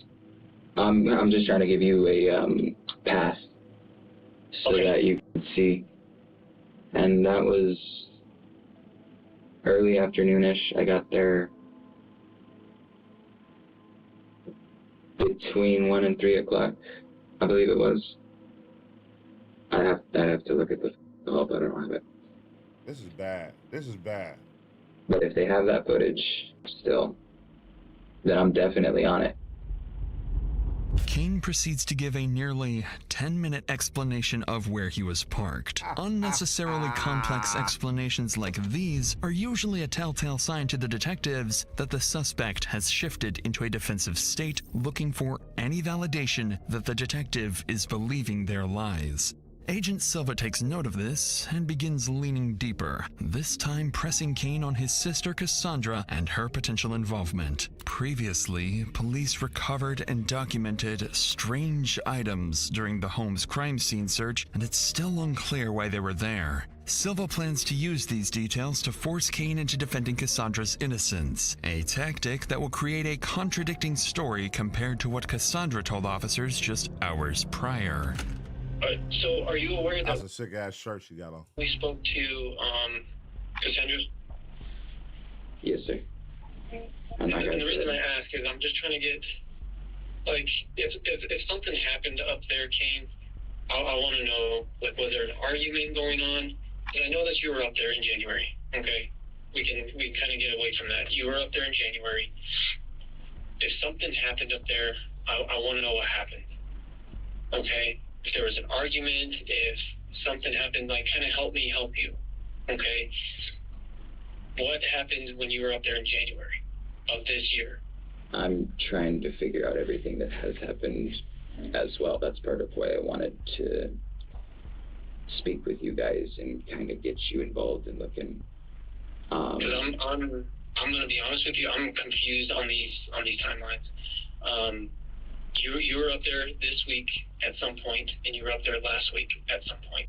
So what happened this week and last week while you were up there with the family? God damn, That's man. what I want to know. Just leave, bro. They weren't there. Just leave, man. Nothing's happened. Were you were at the house in Bent on the 18th of January, correct? I'm not sure. What? And the reason I ask is because Cassie has been in contact, and she showed us a screenshot January 18th at 3:57. It's between you and her that says, "Wait quietly and say, wait for me." That's actually something that I was gonna try to find. What? And it says, I believe this is from you or from her. That's the text that says wait for me, and it says I'm safe. I'm sorry? Those are the texts that say to wait, and that I'm safe. It says, I'm safe, wait for me, and then there's a response that says, gotcha, I have eyes on the front, so far so good. Oh, my God. I got eyes on the front, so far so good. So she's in on it. That's confirmation that she's in on it with him. This is January 18th. The 21st, the murder happened or whatever. So confirmation, they are in this together. They plotted on this together. Whatever is going on, she's with him. It's over with, brother. It's done, man. That's the day that Mike came up to bed. Okay. At this point, Kane must be starting to realize Cassandra may not have been on his side as much as he had thought. Not only are the police beginning to take a clear side, but his only teammate might be against him as well, perhaps explaining why she dropped him off at the police station. Note that Kane at this point can avoid any question he wants, and more importantly, can leave whenever he wants. Even Agent Silva decides to take a brief step away from the phone, but Kane would stay, instead letting the officer in the room in on what's going through his mind. Between you, me, and the walls. Nah, ain't no walls. It's a camera, nigga. I really think that someone is trying to pin years worth of shit on me. Because I came back home at the wrong time and interrupted something. Shut up, nigga. I'm just here helping these guys. This cop sucks. Oh, hell no, man. What the fuck, man? This nigga said, hey, man, I don't know, nigga. I'm just here. I ain't trying to get fined, man. I'm just here so I don't get fined, boss. This nigga said, I'm just here to help these guys. I don't know what to tell you, man. What is your job? What is this nigga job title right here, y'all? What is his job? Why the fuck are you in here, bro? The nigga's trying to open up. This is a good time for you to now get him to say some shit. And you gonna say, man, I'm just here to help them, man. I don't know, man. I'm just here to help them, man. Cook this nigga right now, bro. He vulnerable, bro. Get him. What you really got going on? Look. So I ask him the questions. I'm just sitting here. What? Mr. Silva seems like a trustworthy detective.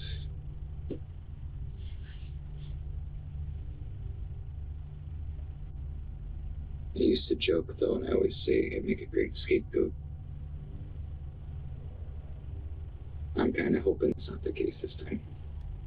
I came here today to ask you guys for help and talk to people that I knew wouldn't be necessarily under an outside influence. Right. But do you see how it looks for us? I mean, they've shown physical evidence of this whole situation, and you're one day you're here in Mississippi, no ties to Mississippi at all. Like, you have no family here. No, sir. You have nothing here. No, sir. Yes. So why are you in Mississippi? That's why do you go? How do you go from New Mexico to Mississippi? Where did you think you were going? Where was y'all end goal? Because y'all headed north. You know, if you just committed a multiple murder, most people would try to go for the border. Oh, he was probably trying to go back to Canada or something.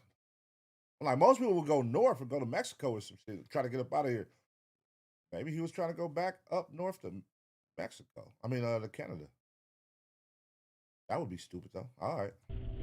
My family died, man. if I was in that seat and a detective 13 hours away on a cell phone call told me that who are they to you? My brother, my grandmother, and my uncle. Your brother, your grandmother, your uncle. If somebody called me and said, not only was my brother killed, but also your grandmother and your uncle were killed. If somebody told me that over a phone, you know what I would be doing? I think I did.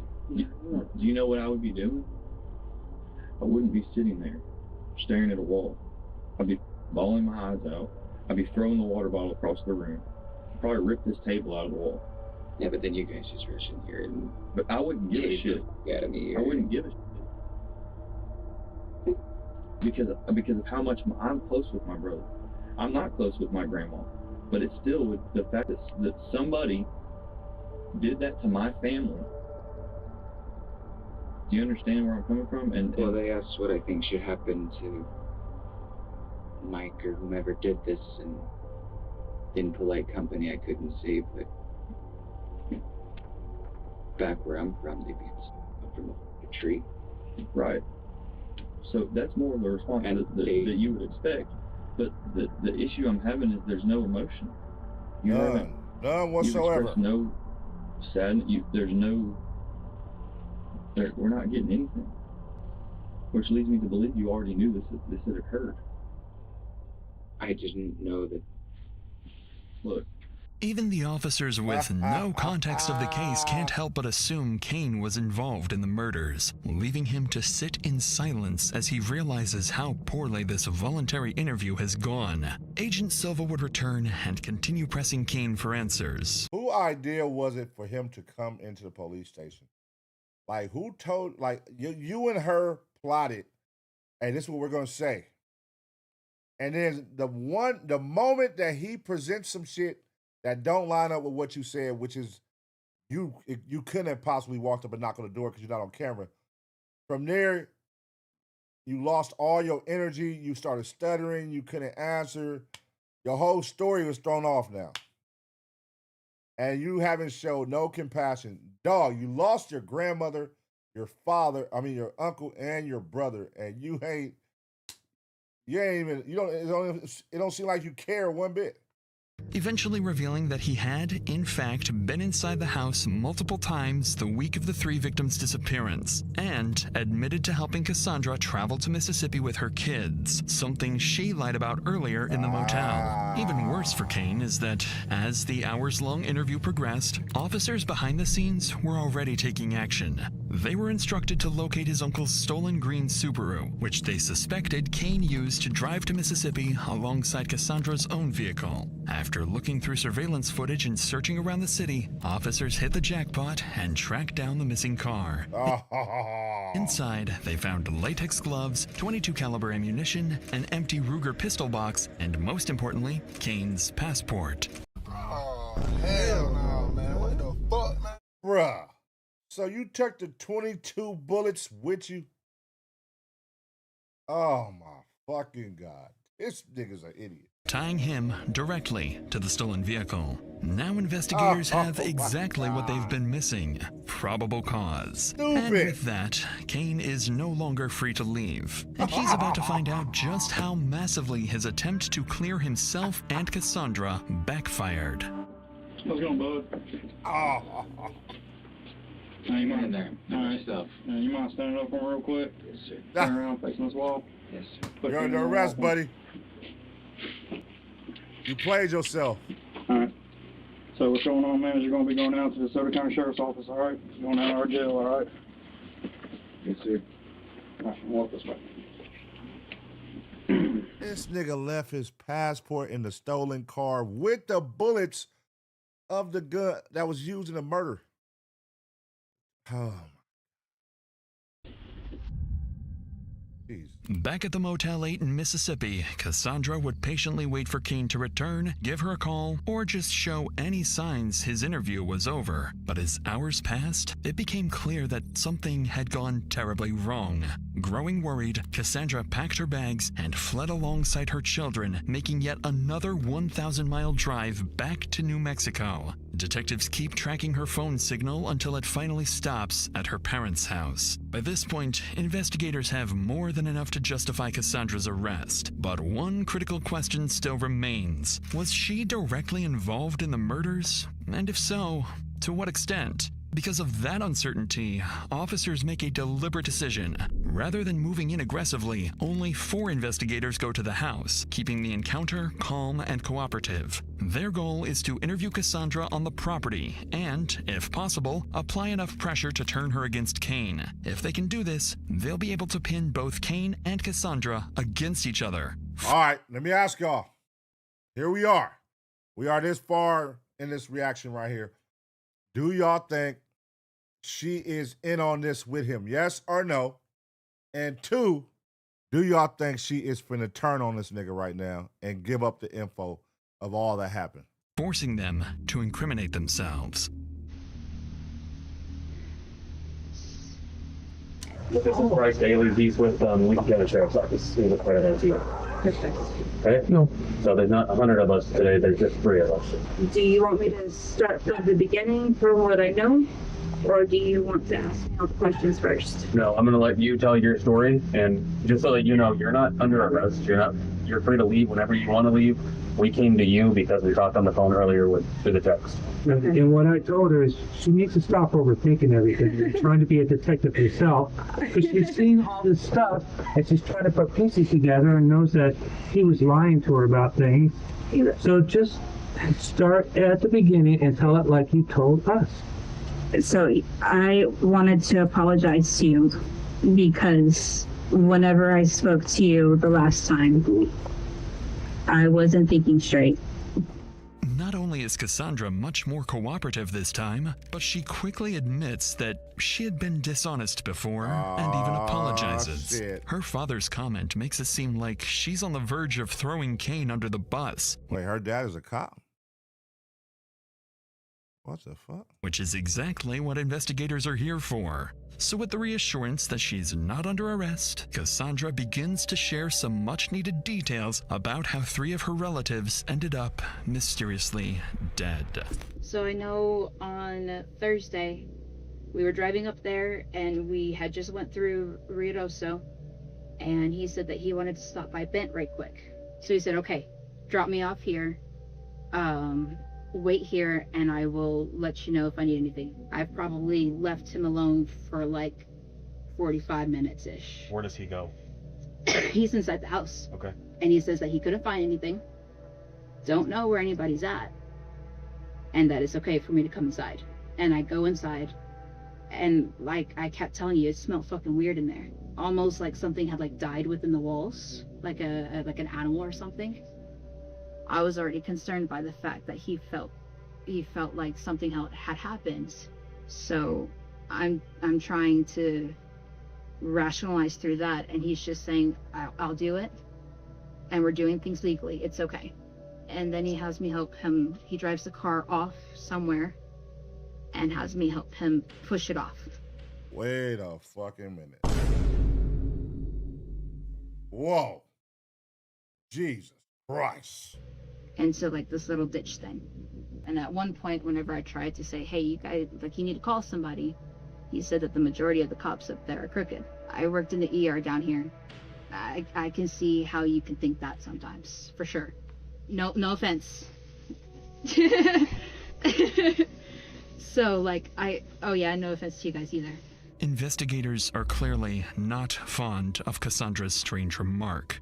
Though by now, it's becoming clear to detectives that Cassandra is putting Kane at the center of everything. Yeah. Jail. That's where you're going, Cassandra. While noticeably avoiding any direct mention of the murders, the cleanup, or the burned bodies. Instead, she frames everything vaguely, claiming Kane suspected something happened inside the house, but they didn't look too deeply into it, and that she was simply helping him deal with a property dispute. And she did not mention, see, this is the thing. You can't say you didn't know what was going on because of the Walmart video. The Walmart video is a dead giveaway. Y'all went to buy the cleanup products. Y'all bought the products. You knew what was going on. And that's what I was tripping off when she was talking right now. I'm like, she didn't say no mention about 3 dead people. She said all the actions, minus saying that people was dead. Like, I helped them push the car off. It flipped over because there's crooked cops over here. We didn't want to. What? What about the dead bodies? Investigators allow Cassandra to continue telling her story, but the more she talks, the more convoluted her version of events becomes. Then at this point, she even invites them inside, where the story only grows longer. After nearly 2 hours of listening, Agent Kyle Graham decides it's time to push back. So now we're going to get into my portion, okay? I don't know, there's been probably a team of 15 of us on this case. So we know a lot of stuff. We know everything about that property. And some of the stuff that you're saying does make sense and does add up. However, some of the stuff that you're saying doesn't make sense to me and doesn't add up. And quite frankly, I don't think some of it happened. But I will tell you right now, I don't feel like Kane could have done everything that he did alone. And I think he included you into a whole mess of a situation. I don't believe that you killed anybody in this house or on that property. I strongly believe that. I don't think that you had any part of murdering people. But I do strongly believe that he fucked himself and he needed help. and you're a helpful person, and he put you in a shitty spot and said, help me. I need help cleaning this property. I need help cleaning all this blood up. And I need help getting these fucking bodies out of this house. But now's your chance. I'm giving you the opportunity. Because I'm telling you right now, I have all that I need. The gig's up, the game's over. Okay? Oh, shit. Here we go. Y'all think she finna say, yeah, you nailed it? Or is she still finna die? This is your opportunity and your chance to tell me, what did he make you do? What did he ask you to help him to do? Kinda rat. All I know of Kinda is rat. that he wanted me to undo the headboards, the couch. But You notice no blood on that? Think about it before you answer that. Not the side that I picked it up from, no. All I did was what he asked me to do. But you understand, all you did what he asked you to do, it's too late. You already helped him. That's already a crime. Which it's too I late. know that. And So that's the reason why I asked if I needed an attorney, because I tampered with evidence. correct. So And it wasn't until after the fact that I sat there and I thought about it, because he said that everything was found that way. so the charge is already there. There's not going to be any more of. It's not going to get any worse, other than it's over with. She cracked, y'all. Just telling the truth of what happened. The charge is there. You already have a tampering with evidence charge for first-degree murder. Okay? Damn. That's a second-degree felony. Damn. Needless to say, this is not what Cassandra is hoping to hear. Bye-bye. In this moment, she realizes her days of freedom may be numbered if she continues twisting the facts to protect both herself and Kane. Cassandra... Get a lawyer. At this point, get a lawyer, because what you say from here, obviously what you're saying right now, they already own what you did. It's over with. They get you a lawyer, man. Your dad's a fucking cop. Why he ain't got a lawyer over there for you? knows something has to give, so after hearing what's awaiting her, she asks to step outside for a smoke, and this is where she finally gives detectives a small piece of the truth. Uh-oh. Like I said, I went out there. I went out to the store. Mm-hmm. And I came back.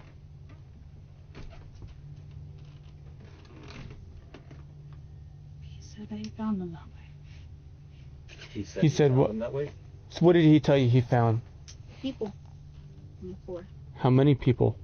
3. And who are they? Killian, Mary, and Victor. Damn. Shit. It's over, y'all. She just ratted. It's over. Kane killed all 3 of them. Damn. There it is, y'all. There it is. It's over. I signed up to take him to a job interview. I didn't sign up for him to do this. Do you now believe that he did it? I don't know what to believe. I just know that there was a mess, and then there was a lot of illegal shit. Lots of illegal shit.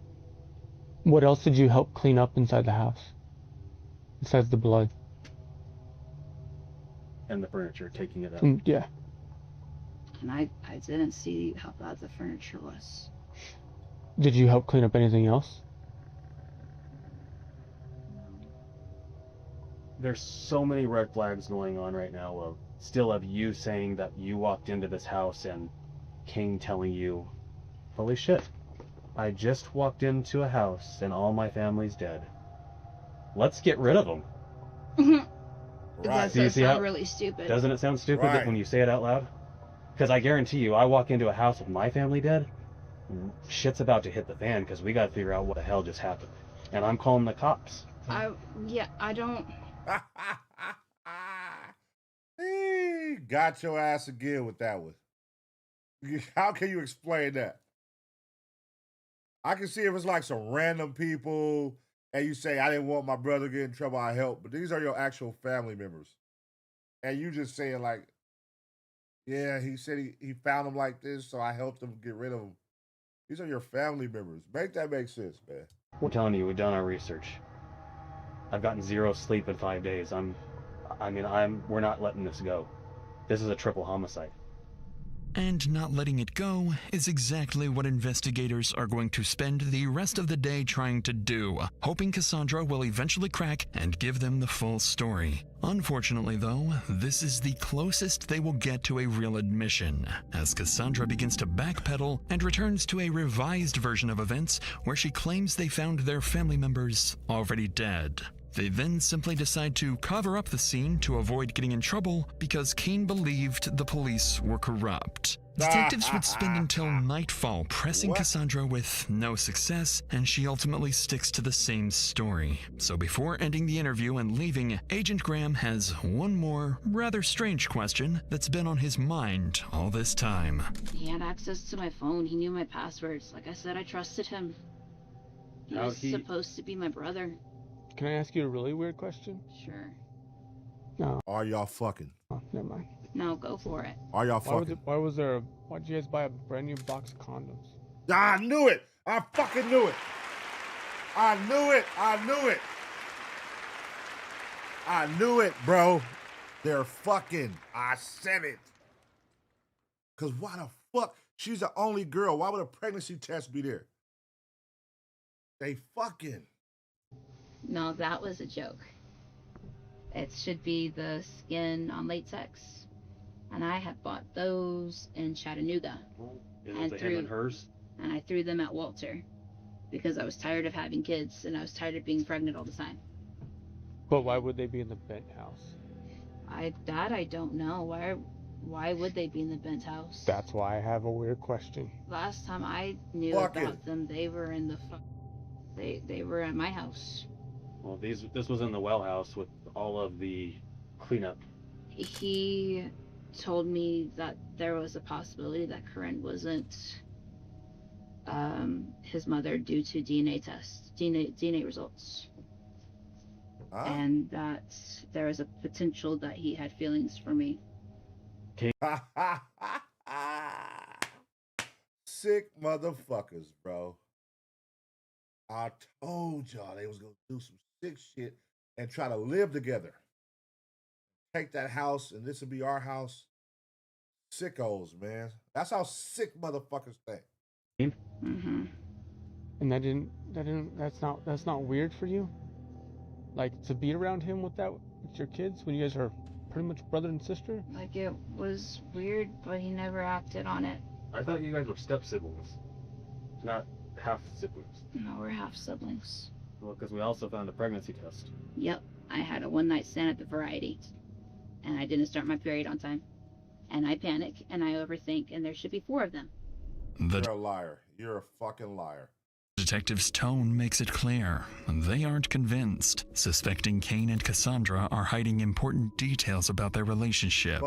By now, though, what investigators came here to do is partially successful. Even though there's still no direct admission tying their suspects to the killings, Cassandra has implicated both herself and Kane in the cover-up. Because of this, Cassandra is officially detained and brought back to the police station. What exactly was said during Cassandra's arrest remains unknown, but the pressure appears to have completely broken her. In the hours that followed, she went on to further incriminate Kane, seemingly doing everything she could to distance herself from what happened, no matter the cost to him. A betrayal that would later come as a complete shock to Kane. All I knew is like I had PTSD from the last time he saw cops because there was my blood all over the floor and my head through the wall, and I was trying to protect him from that. She's trying to find every way possible to get this off of her. It's over. You help with the bodies. You help clean up the place. You help with the bodies. It don't even matter what you said. You already said it. You already said you helped flip over the car. You helped clean up. You're on camera going to get the cleanup products. It's over with. It's over with. He was really as innocent as he said he was, and there was going to be nothing to hide, right? Which is why I dropped him off at the jail. I was pretty shocked that he showed up at the police department in Mississippi. Because I told him if he was as innocent as he told me that he was, if he really found them the way they were, then that's all he had to tell you guys, and you would figure out the rest. In the following days, Kane is brought into an interrogation room, this time in an orange jumpsuit, for what would be his final interview.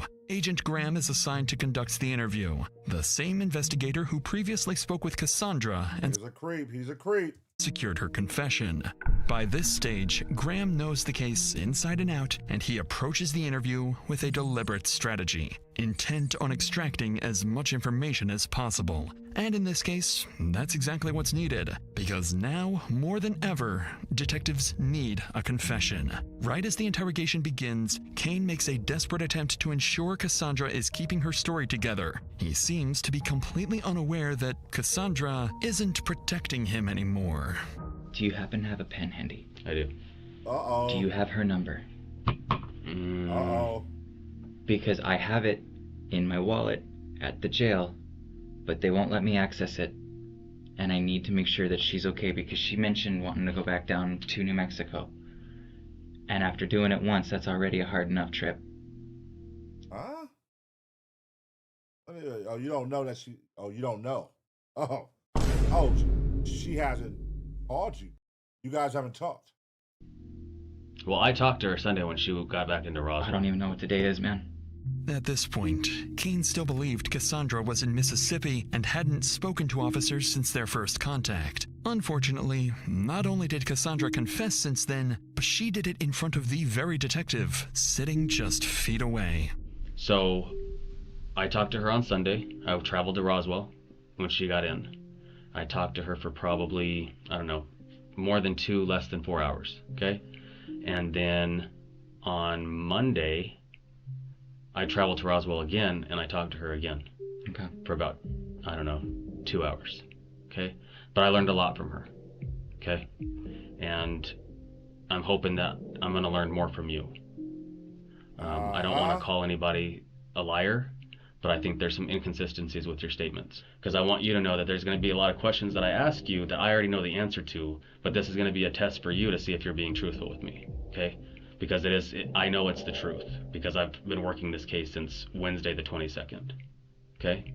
After Agent Graham makes it obvious Kane is on his own now, the interview demeanor changes fast. He wastes no time bringing up Cassandra's confession and placing it directly against Kane, making it clear that detectives are no longer relying on his version of events alone. Did you hurt anybody inside that house, including Victor, Killian, and Mary? No, sir. So, how does Victor, Killian, and Mary just mysteriously go missing? I've been trying to find out the same. Oh, yeah. You gotta get updated, man. Cassandra, she done rolled on you, bro. Gotta get updated. You do understand, though, that we found all 3 of them, correct? I believe Special Agent Silva did tell you that. He alluded to something that I was really hoping is not truthful. So I'm not really one to beat around the bush, okay? I just call it like it is, okay? But Cassie's told me everything that's happened. Okay? She told me the involvement. She told me what you guys did. That you walked into the house, you found all 3 of them dead. You guys picked up their bodies, you put them in the blue Subaru, you drove it up the hill, you guys both tipped it over. She's told me it all. Okay? Damn, got him. Look at his face. He like, motherfucker. Now he gotta play defense. Shit. How far did she go? Did she say it was only me? That she put it all on me? This was my idea? Now he about to play defense. You guys used the little green dolly to pick him up and put him on the dolly, wheel him out to the car. You tied a rope around Killian's waist, hooked the rope up to your dad's hitch, and drove the car to pull him into the back seat. So the gig's up, Kane, okay? I told you I don't beat around the bush. We've done it. I've worked over 100 hours in 1 week, okay? This is serious. So now, this is your opportunity and your chance to tell me your side of the story. Cassie's told me hers. Okay. Okay? All right, here we go. As Kane sits in silence, the realization sets in. He's on his own now, and whatever story he had planned coming into this interrogation has now been flipped entirely on its head. But Agent Graham presents the story strategically. By laying it out exactly as Cassandra described it, he gives Kane an opening to admit only to helping conceal the murders, while shifting responsibility for the actual killings onto someone else. If he can get this confession first, it'll be significantly easier to get Kane to confess to the killings later on. The sister is the mastermind. I'm sticking to that. Cause I don't know, like why her involvement in helping is what throws it off. If you're not behind, like what would be your motive to help kill you, like hide and burn your family? You gotta be in on this with him, or you gotta be the one that gassed him up to do it. What made her do it with you? This is your fucking family. Do you want to start back at the beginning? And I know the date that all this happened also. I can tell you what happened. I can't tell you why. I don't know. I was trying to find out.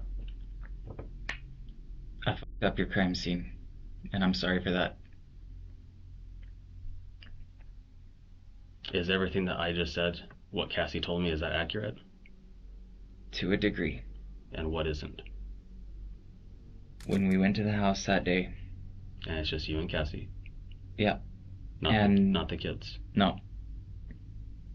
There's a witness too. And who is that? The mailman. He can attest to this. Like the postal man that drives and delivers the mail in the mailboxes? Yeah. Okay. Yeah. We had gotten there just before him. He went up. I told her to hang tight for a minute because that meant that everybody would be awake. Huh? And that was kind of looking hopeful. Killian was up and moving about. And I knocked on the door. I told him, hey, you just missed the postman. And he was real fidgety. He was scratching his head a lot. He was irritated. And I told him, hey, I got some good news. Everything's moving along with the mortgage company.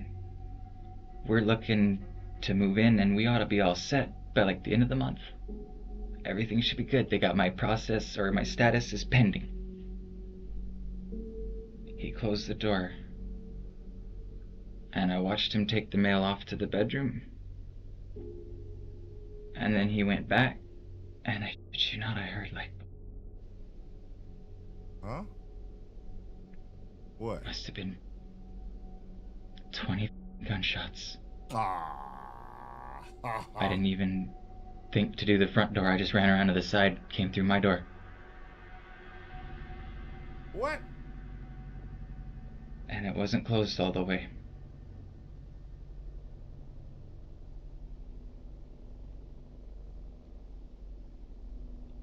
I ran through the bedroom. My Uncle Vic was laying in his doorway with a gun in one hand. His other was like shaking, just kind of like floating there. And Killian was across from him. I don't know why. I don't know who shot.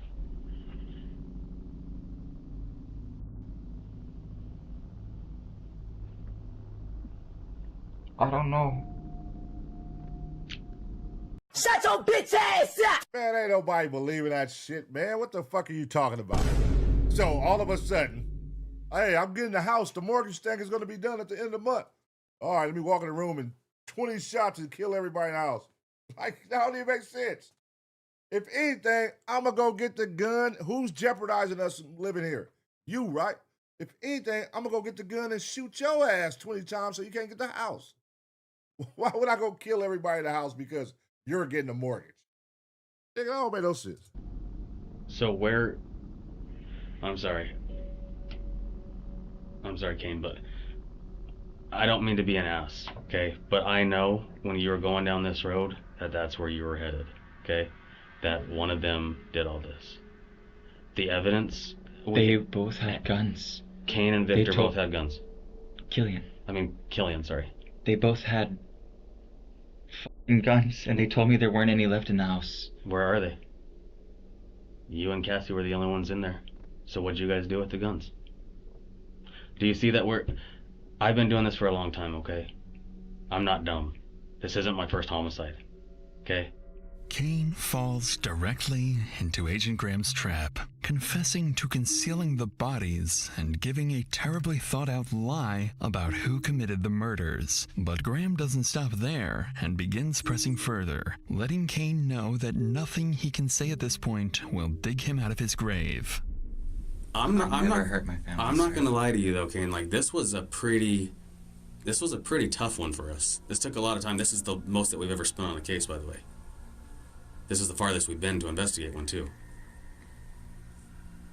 And I mean the whole wrapping the rope around Killian's waist and pulling him in with the other car, I mean that was pretty creative. That's some wild shit.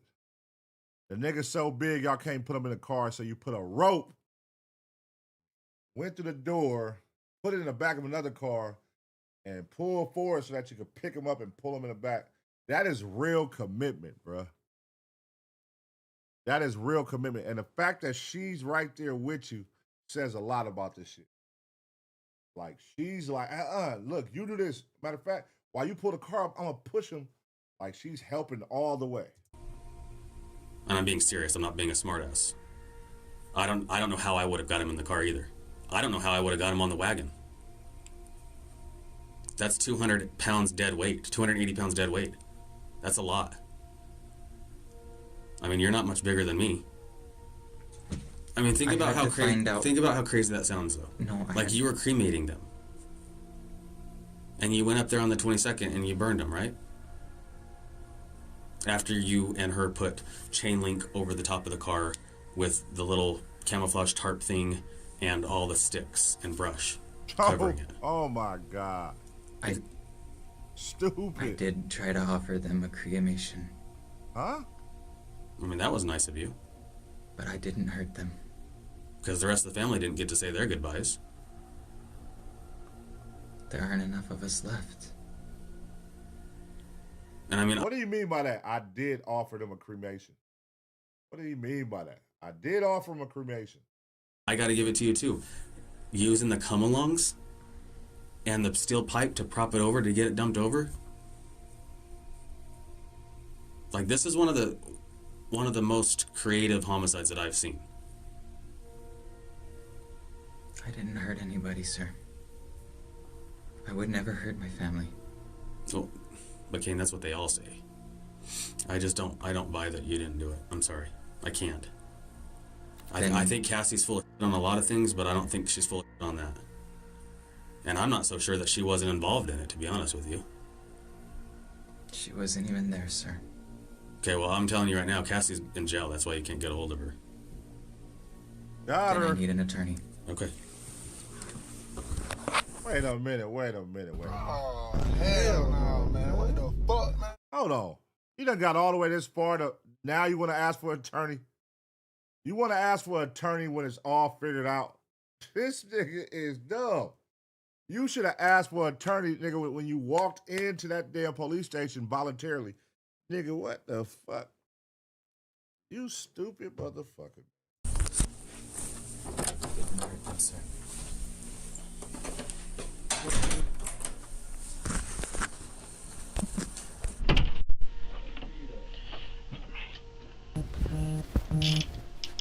My next question is, are you going to sign a waiver of extradition to go back to Mexico, or do you want us to have to get a governor's warrant and you set up here in our jail for months? Do you mean New Mexico? Yeah.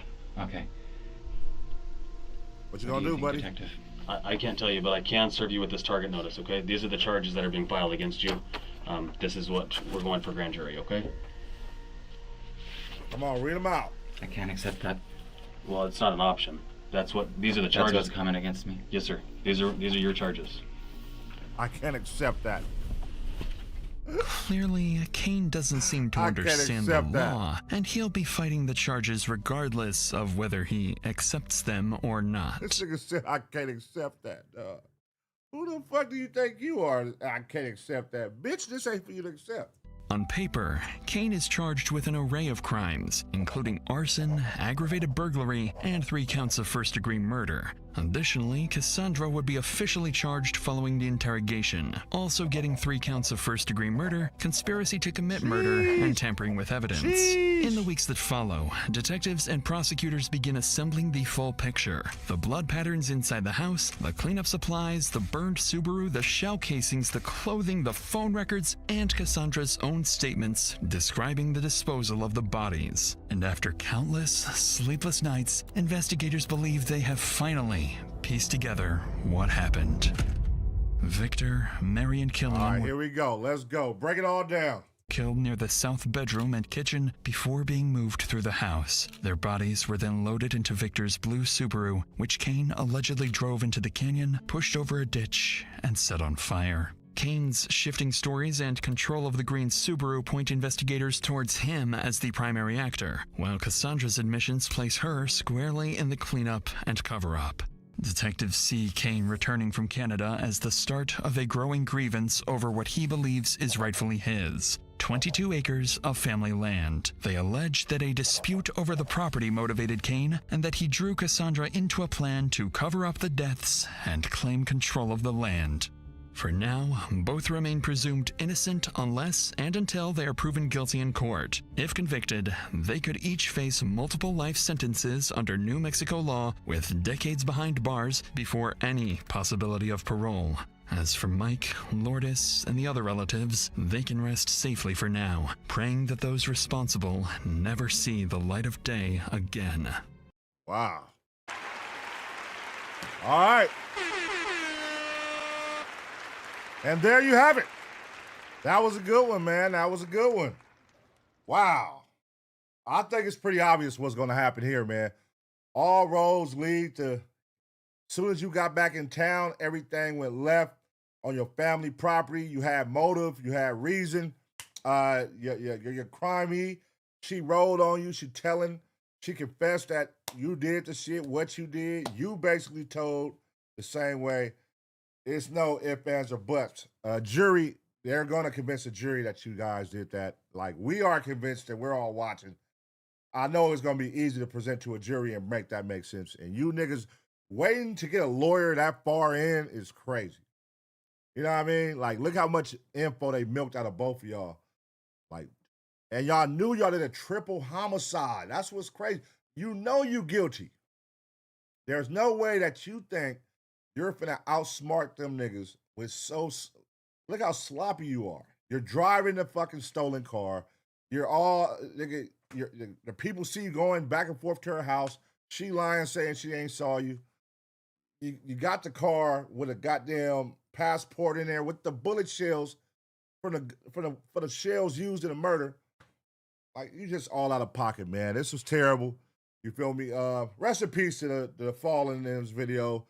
And yeah, man, this is wild, man. Let me know what y'all think about the situation. And most importantly, do y'all think they was fucking? Because that's the part we want to figure out.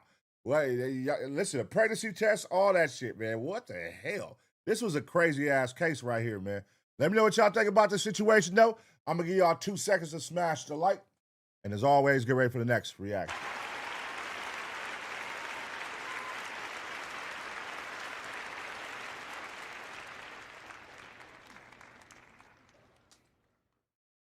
I can't accept that. My boy said, I can't accept that. Get your ass up out of here, boy. All right, man, that's it for tonight. That was a banger, by the way. That was my first time doing an hour-and-a-half banger, man. We haven't done an hour-and-a-half banger, but I did listen to y'all. Y'all did say y'all want to start watching, like, longer videos. So, you know, that was cool, man. That was cool. I think I be putting the pressure on myself every time I'm doing 8 videos. And I got to stop doing that. Like, just come on here with some good ones, and we could just, you know, just go live more often and shit. I don't got to do 8 every time. But, yeah, man, appreciate y'all. Hope y'all enjoyed that last one. Hope y'all enjoyed the first 2, the hot topics with Offset, Lil TJAY, and DaBaby. Yeah, man. Make sure y'all smash that like button, man. If y'all having a good time, this is for the late nighters, man, right here. Shout out to the late nighters in the building. Shout out to all the late nighters in the building, man. Y'all know that's how this shit was built. That's how this shit started, man. Late night streams, going live in the middle of the night, man, and just having some good streams, good reactions, and doing it up, man. So shout out to y'all. Shout out to Vinny T. He said, "What's good, Pun and Taser Gang?" My boy Vinny T said, "Taser Gang, we up in here, man." Yeah. Also, man, make sure y'all go hit the ABPnetwork.com right now. We got the merch, man. We're gonna start adding more shit to it. Get your Taser Gang hoodies, Taser Gang hoodies, Taser Gang shirts. We tell you we're gonna keep it simple when we start with the shirts and the hoodies and the shut your bitch ass up. Shut your bitch ass up! You know what I mean? Save yourself time and don't do crime, man. Don't do crime, man. We got to push that line. I'm trying to keep all you niggas out of jail because that's the thing. When you watch these reactions, you're finna learn all the different types of ways the police could catch your ass slipping. And they got all kind of ways to do it, man, as you learn watching these. So if you think you finna get away with crime in 2026, you're not. Let it go. It ain't happening. Nigga, trust me. It ain't happening, bro. They on your ass. They got so much shit, man. It's crazy. So, you know, try to walk that straight path, man. Be there. Be a great stand-up motherfucker. Be there for your kids and all that good shit. You know how I go, man. But, yeah. Shout out to everybody up in here. Shout out to the Grays. Shout out to the Greens, man. The Grays and the Greens. Make sure you join. Get your membership. I'm going to go live tomorrow. I'm going to knock out some members-only shit. Yeah. I'm going to knock out some members-only shit in the morning. Let me see. I got Blueface, the restaurant with LA Try Guy. We reacted to Dub going to Blueface. Tomorrow we're going to react to LA Try Guy going to Blueface. This, what I don't even remember that. Jaleese and Josh shit. This Josh shit. Everybody sent me this to react to Josh. This must be some groundbreaking shit. So we going to react. Josh, you know, he like my little enemy, my arch nemesis. You know what I mean? And then America's Most Wanted Carjackers with Aaron S. We're going to see what that's about. I might add some more shit in the morning. I'm kind of 50-50 on this carjacker shit. I really don't care for carjacking but, you know, this was sent, and I was like, all right, I'll look at it. But I might swap that out. But I do want to watch this one. I Exposed Texas Indians Invasion. Tyler Oliveira. I want to watch that. It's an hour and a half, well, hour and 12 minutes. So we're going to check that out tomorrow, man. Y'all make sure y'all tune in. Y'all fuck with it. And we on, man. Shout out to everybody, though. I'm going to get up out of here. Shout out Got You First. Late Night with PU. Shout out Got You First. Appreciate the super chat, my brother. Hey, make sure y'all join up. Get y'all memberships, man. Make sure y'all join in for members only tomorrow. Make sure y'all join the Discord. Join the Discord, man. You got a video you want me to react to? Join the Ace Pit Discord right now. Scan the QR code on the screen, hit the entertainment tab, click reactions, and drop it in. Super easy. Submit today. All right. I'm gone. Till next time. Hope y'all had a good motherfucking night. Hope y'all enjoyed this stream. Make sure y'all smash the like. And make sure y'all run up the comment section, man. Like, run up the comment section of these videos. And when y'all see these reactions, make sure y'all run them likes up, hype me up. One good time, man. We're going to keep this motherfucker going. We're going to keep this shit growing. You know what I mean? We're going to get better with better reactions. You know what I mean? Like, the shit tonight, that shit was fire. Like, if y'all run across dope shit like that, Dr. Insanity always got some good ones. If y'all run across dope shit like that, submit that. You know what I mean? Let's cut back from submitting the basic shit. Yeah, like the basic shit that we didn't watch a million times. And let's do some real dope reactions, man. All right? So I'm gone, man. Till next time, make sure y'all get y'all merch. Make sure y'all smash the like. Make sure y'all hype me up. I'm out.